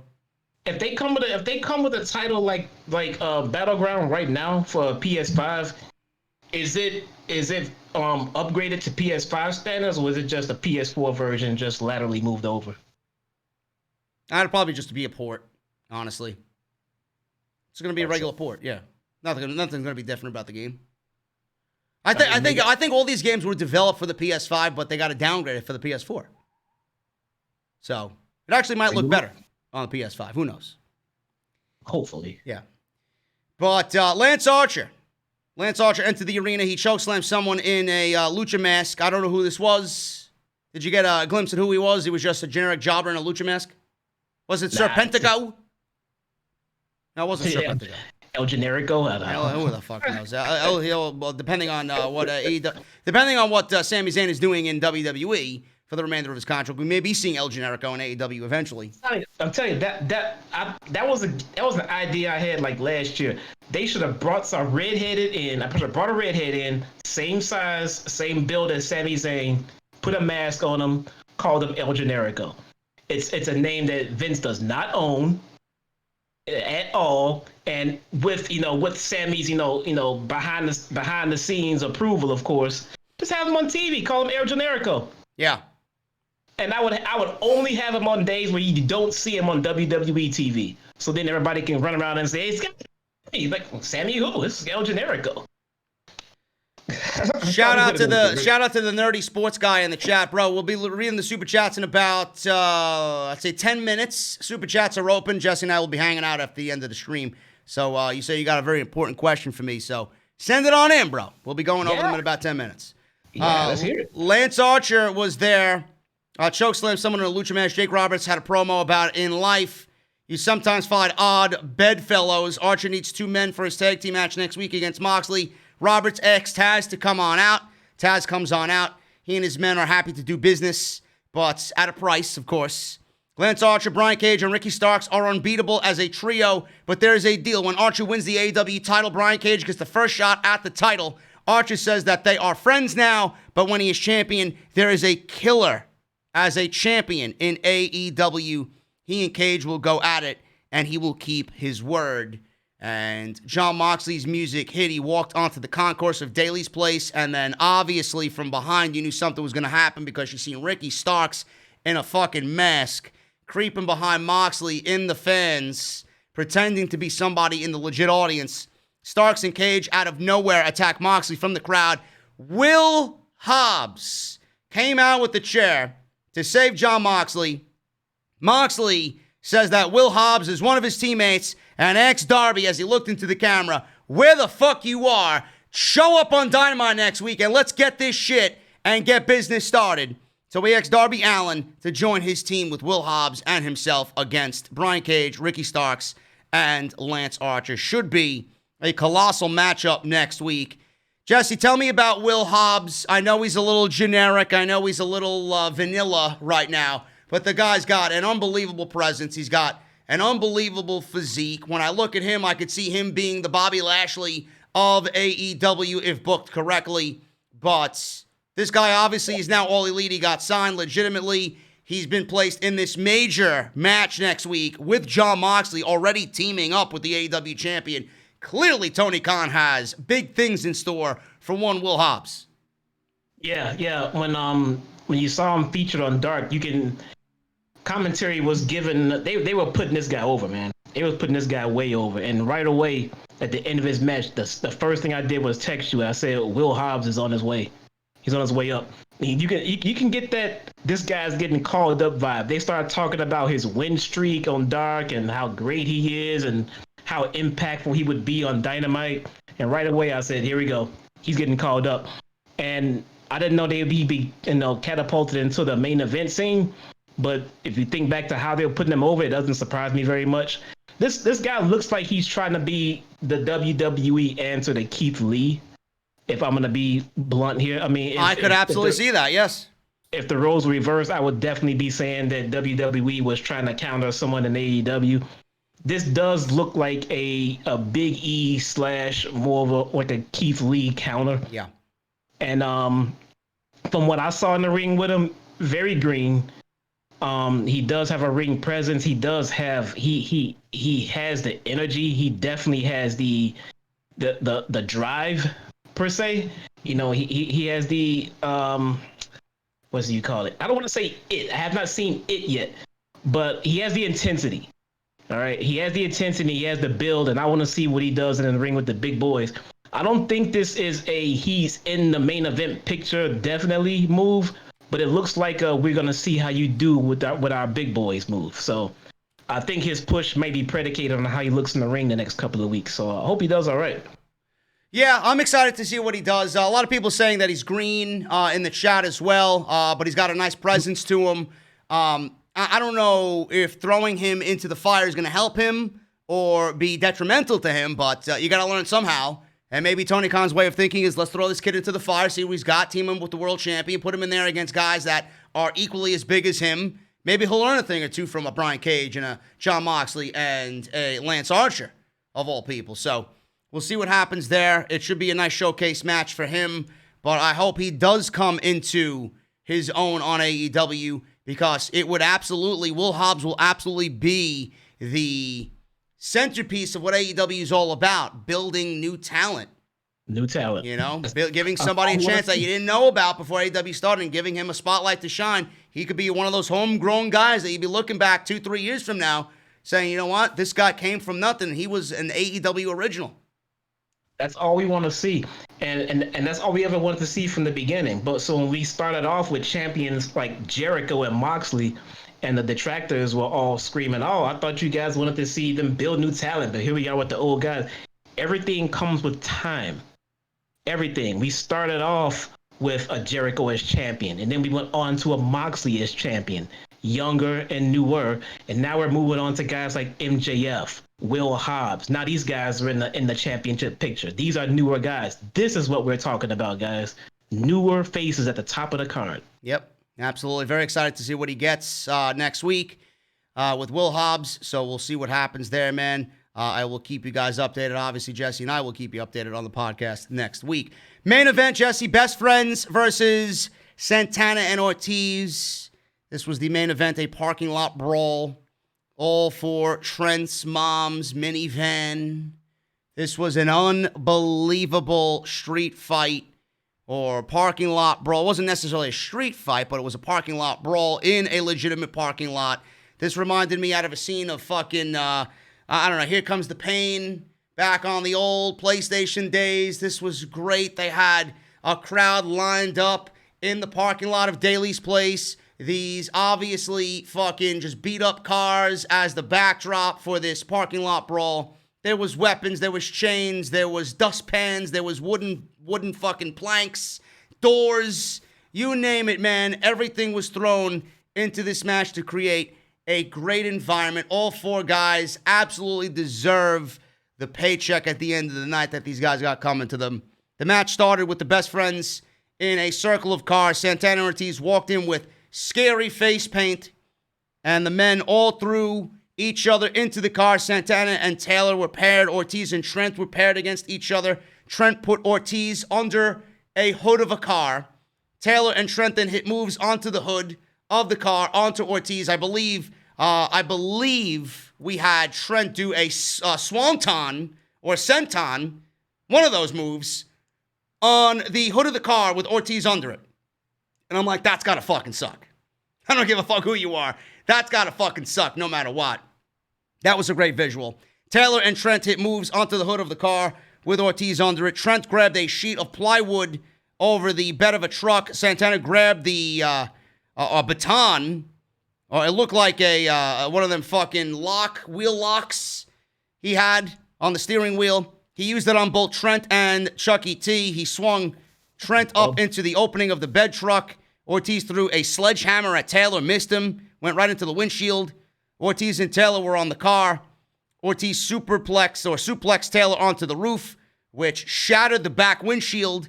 Trent grabbed a door, put it on the hood of a car and on the ground. Trent speared Ortiz through the door. Ortiz hit Trent with a metal dustpan. I don't know. I don't know where the fuck that came from, but yes, there was a metal dustpan in this match. Chuck Taylor wedged a metal barrier on the ground and hood of a car. Taylor suplexed himself and Ortiz through that barrier. Santana then broke a piece of wood over Trent. His back was completely bloodied. By the end of this thing, Ortiz hit a low blow on Trent and powerbombed Trent on the roof of a car, which looked great.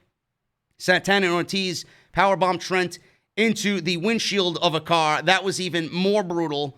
Santana and Ortiz then had both best friends on the ground. Ortiz put Trent on the wood that was placed across the back end of the truck. Santana had a lead pipe. And then all of a sudden, Orange Cassidy was in this thing. He came and emerged out from one of the trunks of the cars, made the save, knocking out Santana with a Superman punch. But the thing is, his hand was wrapped with a steel chain. Trent hit a pile driver on the back end of the truck through a wooden door on Ortiz for the win. And that was it. 14 minutes. Absolutely insane. I can't believe they went all out the way that they did, but I guess if you're going to fuck with somebody's mother, Jesse, this is what you get. This was a great TV main event, and they absolutely killed it. One of the best all-out brawls all year that you'll see. The best friends, Santana and Ortiz. Great shit. What'd you think of it? And was the outcome right with the best friends winning? Why are we getting all these ones in the chat? Why are we getting ones in the chat? I don't know. Yeah, let's scroll up and see. Oh, yeah. Get the cursor off my face. Oh. There you go. Man, that match was fun. It seriously took me out of Dynamite for a minute, and I thought I was in a pay-per-view main event, to be honest. Yeah. It was that much fun. I mean, it was organized chaos, if that makes any sense. Due to recent accidents in AEW rings, I was kind of scared throughout the match. I was kind of like almost kind of looking at it like, you know, through the waiting for the next like Matt Hardy type botch, man. But I mean, like you touched on this a little while ago, a couple of weeks ago. Why all the insane spots? I mean, you know, for just a Wednesday night show. I mean, you were saying we don't need spots like that for a pay-per-view, much less, you know, for a Wednesday night show. I mean, we get it. You guys are awesome, but it's kind of scary. But the match was great, man. I can't take anything from it. It was original, I want to say, if that makes any sense. I mean, there's been plenty of parking lot brawls before, but the length that they went through with smashing guys under the hood of a car and putting tables in the bed of a truck to go through it, I mean, who does that, man? That was good stuff. That was good. It was scary for me at points. I was hoping nobody got hurt, but I don't think anyone did. And you couldn't have closed with a better brawl than that. That was pretty good. Cliff Goat in the chat says, rename this AEW review title to JD pre-orders his PS5 in the AEW main event. Yes. Yes.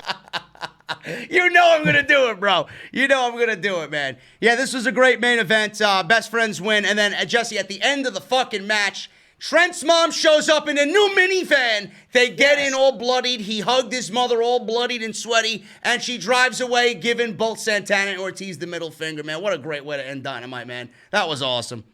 That was awesome, man. I'm so happy she got her van back.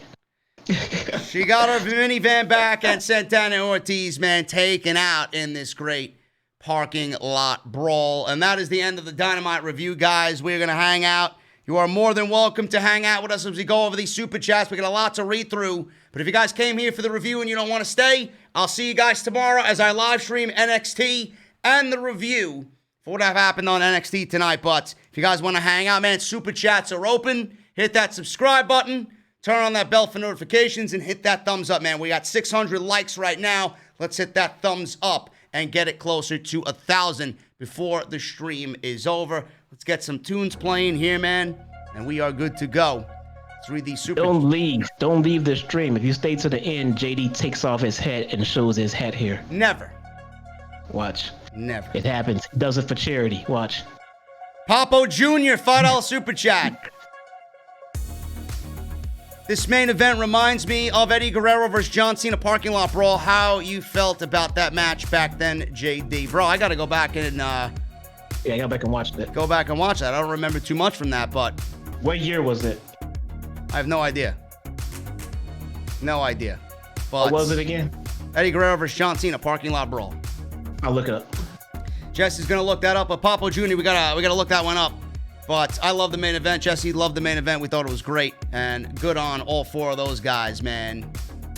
Jacob Donnelly, $10 super chat. What's up, brother? Could have gone for some more promo work with Kenny and Hangman, but I thought the wrestling on this show was very good from top to bottom. Very enjoyable show. I absolutely agree with you, man. Really good stuff tonight. Rosa and Ivelisse, the parking lot brawl. Jurassic Express versus FTR, Jericho and Hager versus Private Party. Really good Dynamite tonight.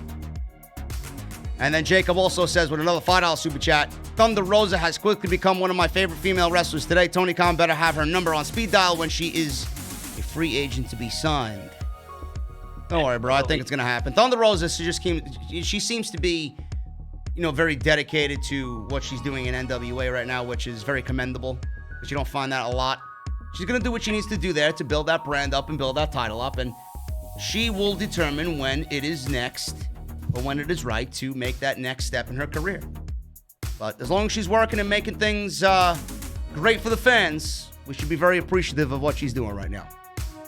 Got Eddie and Cena 9/11/2003. 2003 episode of SmackDown.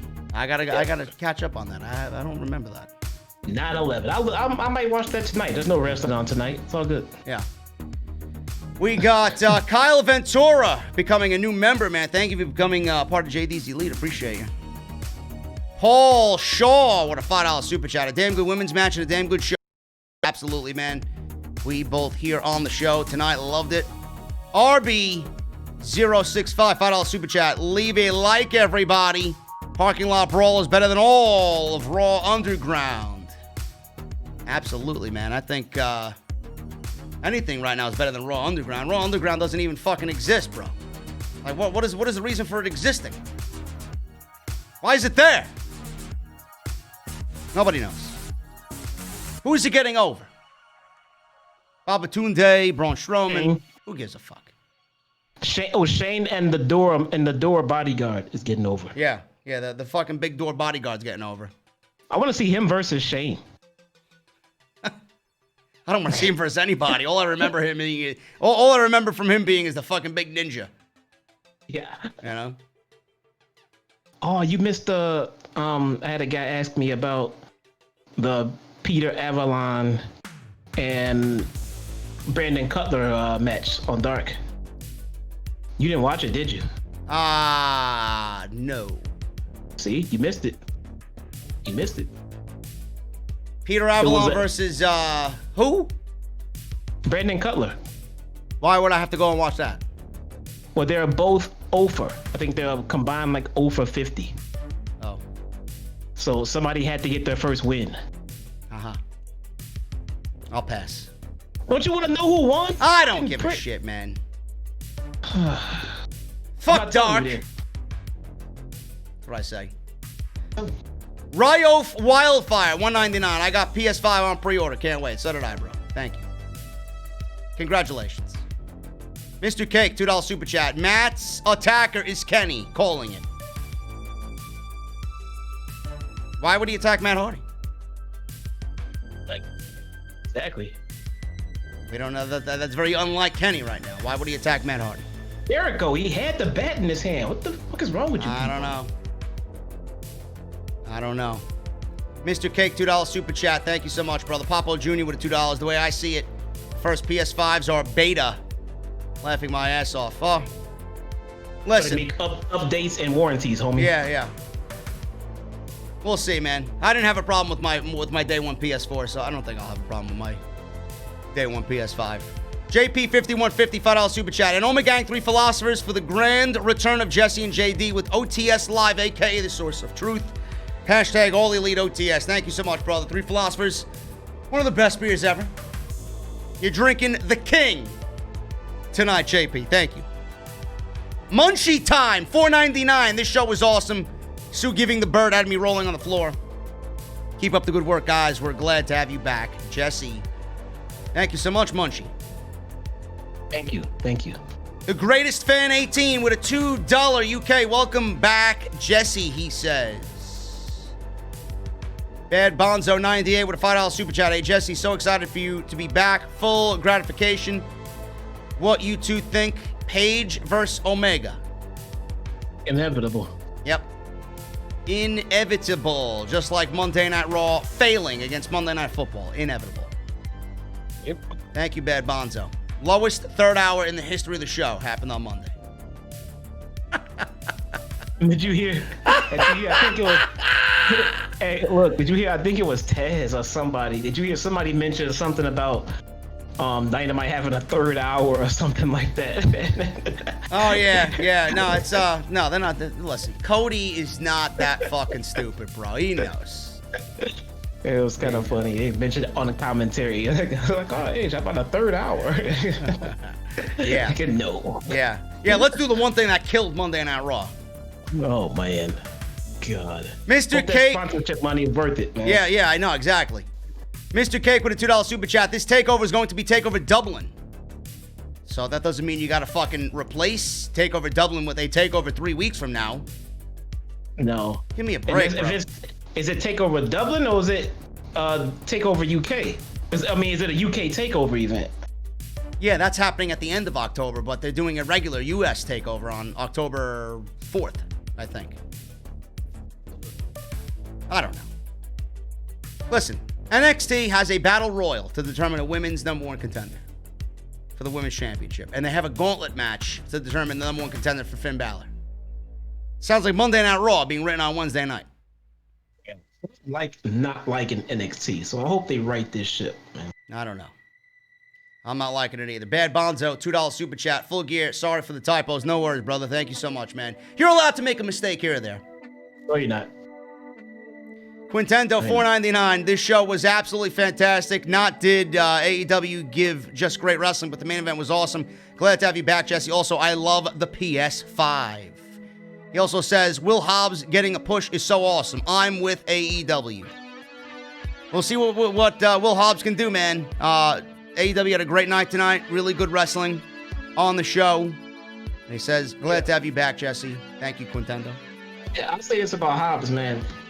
AEW is giving him a shot and putting him in the position. Yeah. So he's gonna have to do something to touch the right person right now. He's gotta get seen. Yeah. No, he's gotta impress someone because he's not secured at the top right now. Magician Sapphire with a $10 super chat. AEW was great tonight. The parking lot brawl was insane. Absolutely, man. We both loved it here. Really great stuff. Love what all 4 guys did. Francis Luke, $10 super chat. I think they will book the FTR vs. Young Bucks feud like the Rock and Roll Express versus the Horseman feud in NWA 1987. Also, if Renee Young gets hired, she will eventually have a sit-down with MJF. Oh, of course.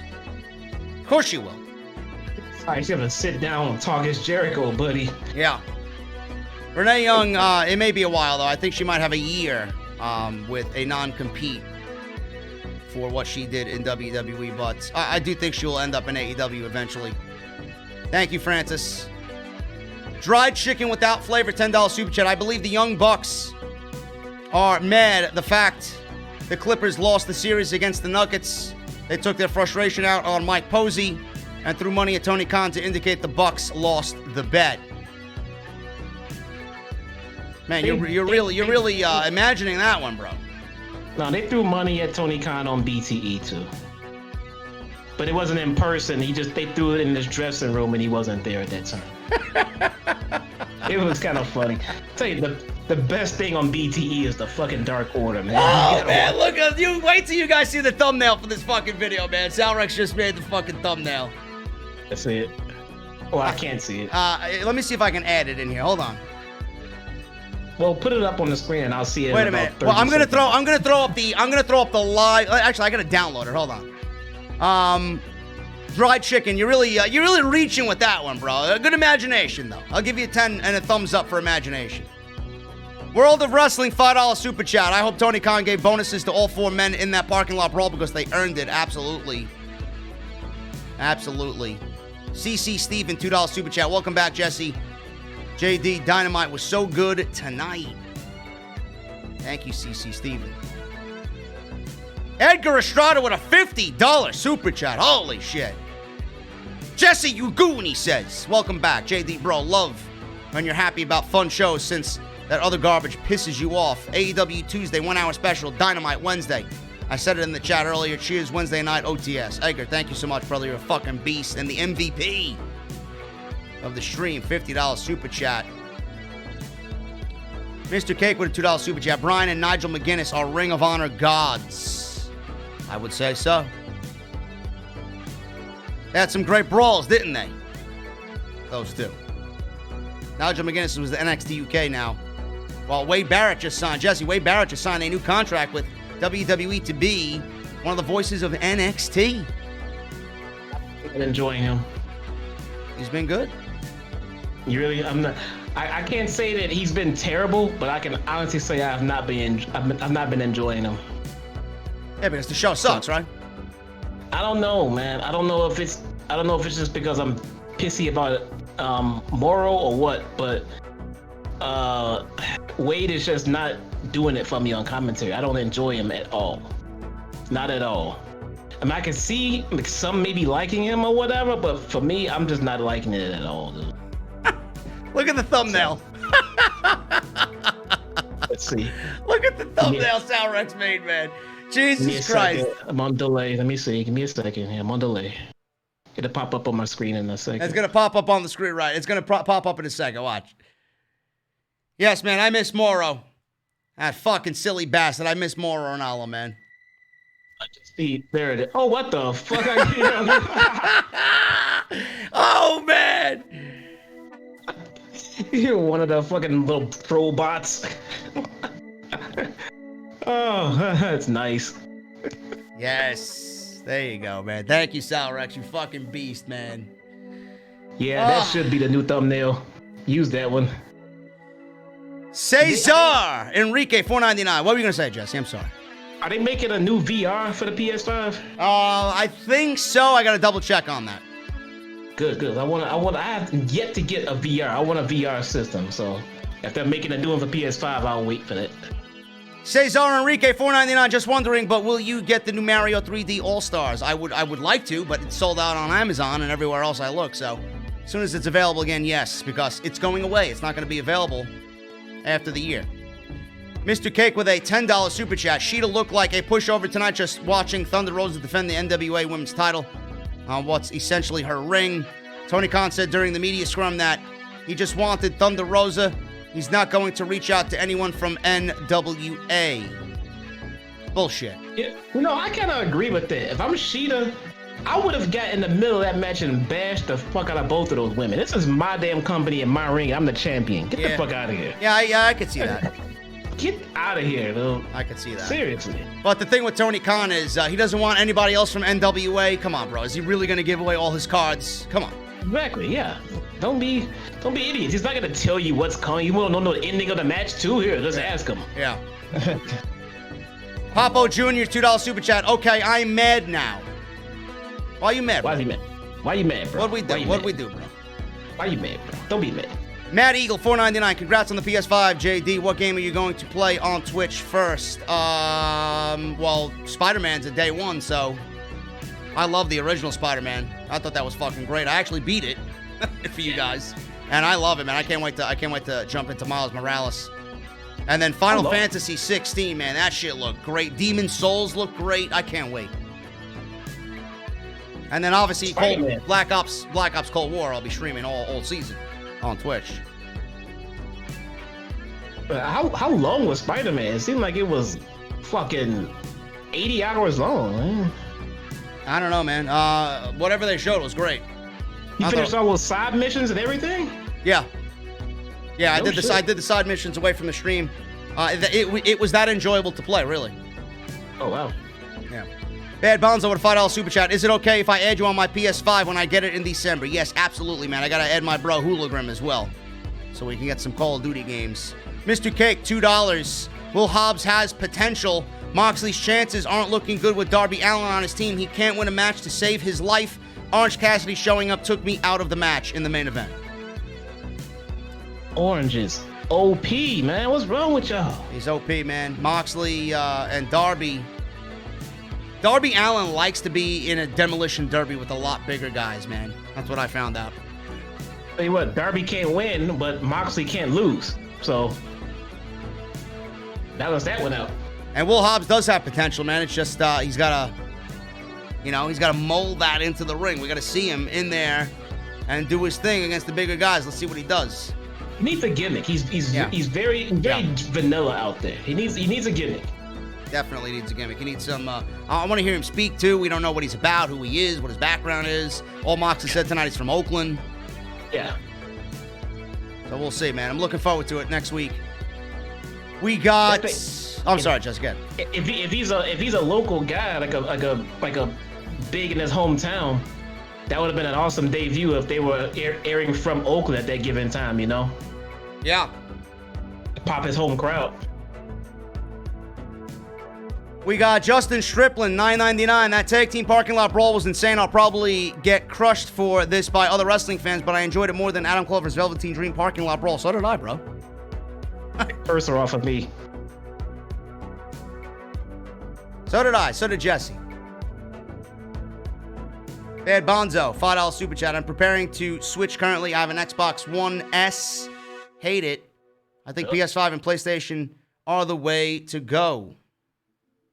I think so too, man. What's an Xbox? I don't know who has an Xbox. What's an Xbox? Nerdy Sports Guy. $10 super chat. What's up, brother? JD, you inspired me to start my own podcast. I'm just worried there are too many and I won't have my voice heard. Is it worth starting? Or should I stick to being a bar back at a restaurant? Bro, do both.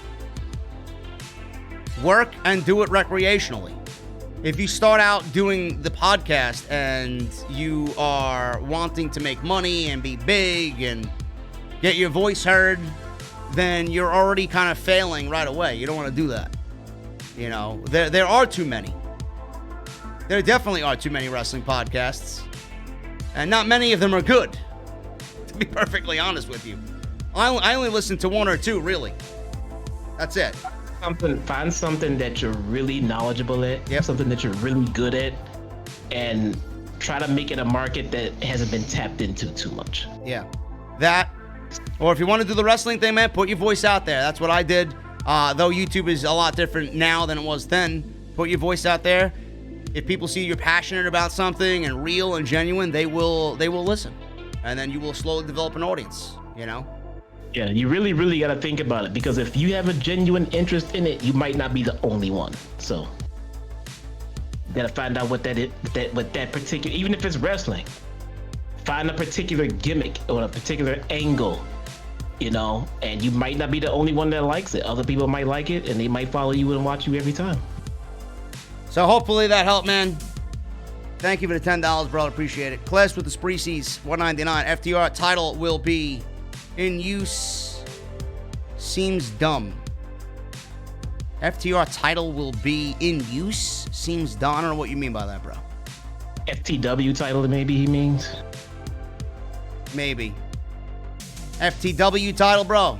Brian Cage's title? It is dumb. Yes, it is dumb. Prodigy RKO, $2 super chat. Thoughts on Will Hobbs getting signed tonight, JD? We talked about it, bro. We're excited to see where he goes, what he does. We just need to know a little bit more about him, but he's going to be in the ring with bigger guys his size, so he should be fine at least for next week. Mr. Cake, $5 super chat. JRX Kenny, who could have done it on commentary? And he was like, I don't know. In regards to what? Who could have done it on commentary? With the Matt Hardy situation, I'm assuming you mean. Who could have done it on commentary? And Omega was like, I don't know. I don't know. I think you guys are looking too much into it, man. Yeah, it's fucking Jericho. He had the bat in his hand. What was wrong with you people, man? Dan Goose with a $2 super chat. I gotta know, do you guys blaze the herbs? No, sir. Absolutely not. I'm strictly a whiskey and craft beer connoisseur. No green stuff for me, man. It's not good for you. It's like smoking fucking 12 cigarettes at once. And that vape shit is fucking even more terrible for you. Unless it's prescribed to you. Yeah. We got Dylan. What is going on, Dylan? Thank you for the super chat, man. $6.99 Canadian. Hey, JD, big fan of yours. Couldn't ask for a better birthday present than having the best tag team in the YWC back together again. Thank you so much, Dylan. And happy birthday, brother. Hopefully it was a good one. $9.99, 64 Panned Q. I missed the show and the podcast here. What's good, guys? Jesse, been a minute. Britt Baker gave me a discount at the dentist. Told her you sent me, laughing my ass off. But hope everyone had a nice day. I DVR'd AEW. Yeah, go back and watch it and look for the Britt Baker segment. You'll love it. Bro, get me that Britt Baker discount when you can. I gotta mail it to somebody I know. God. Clash with the Spreecies did correct himself. The FTW title. I think we figured that out, brother.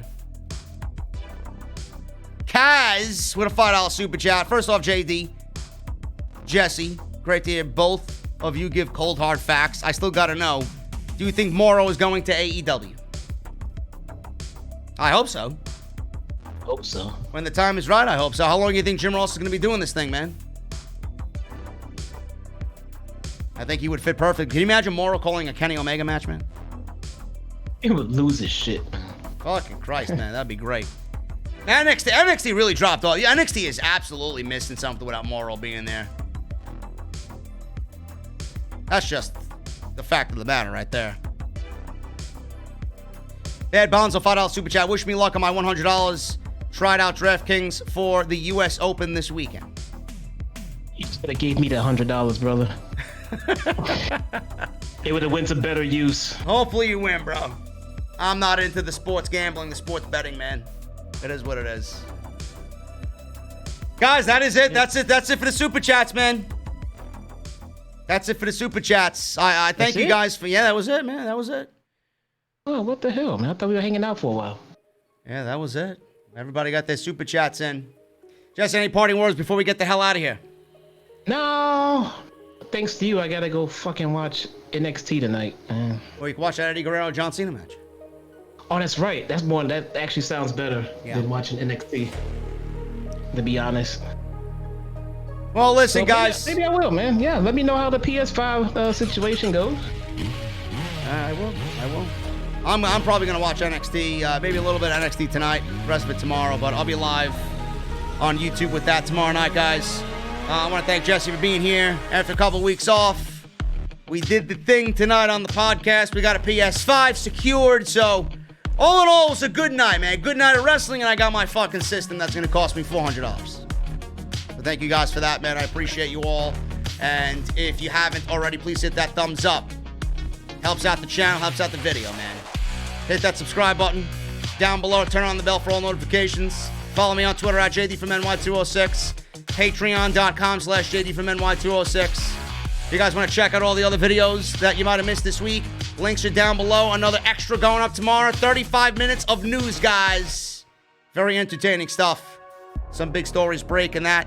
So make sure you guys tune into that. And I'll be back live for NXT on Thursday night. And then Friday, the Black Ops Cold War Alpha will be dropping. And I'll be playing it live. So make sure you guys tune into that as well. Jesse, thank you for being with me, man. I'm getting out of here. I'll see you guys next week. Have a good one. AEW was great tonight. And we'll be back live next week on the podcast. See you guys later.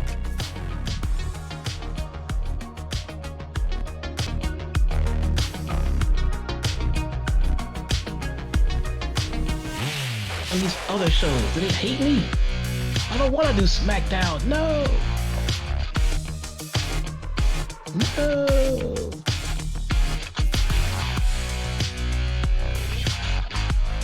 You could be in the show tomorrow, man. No.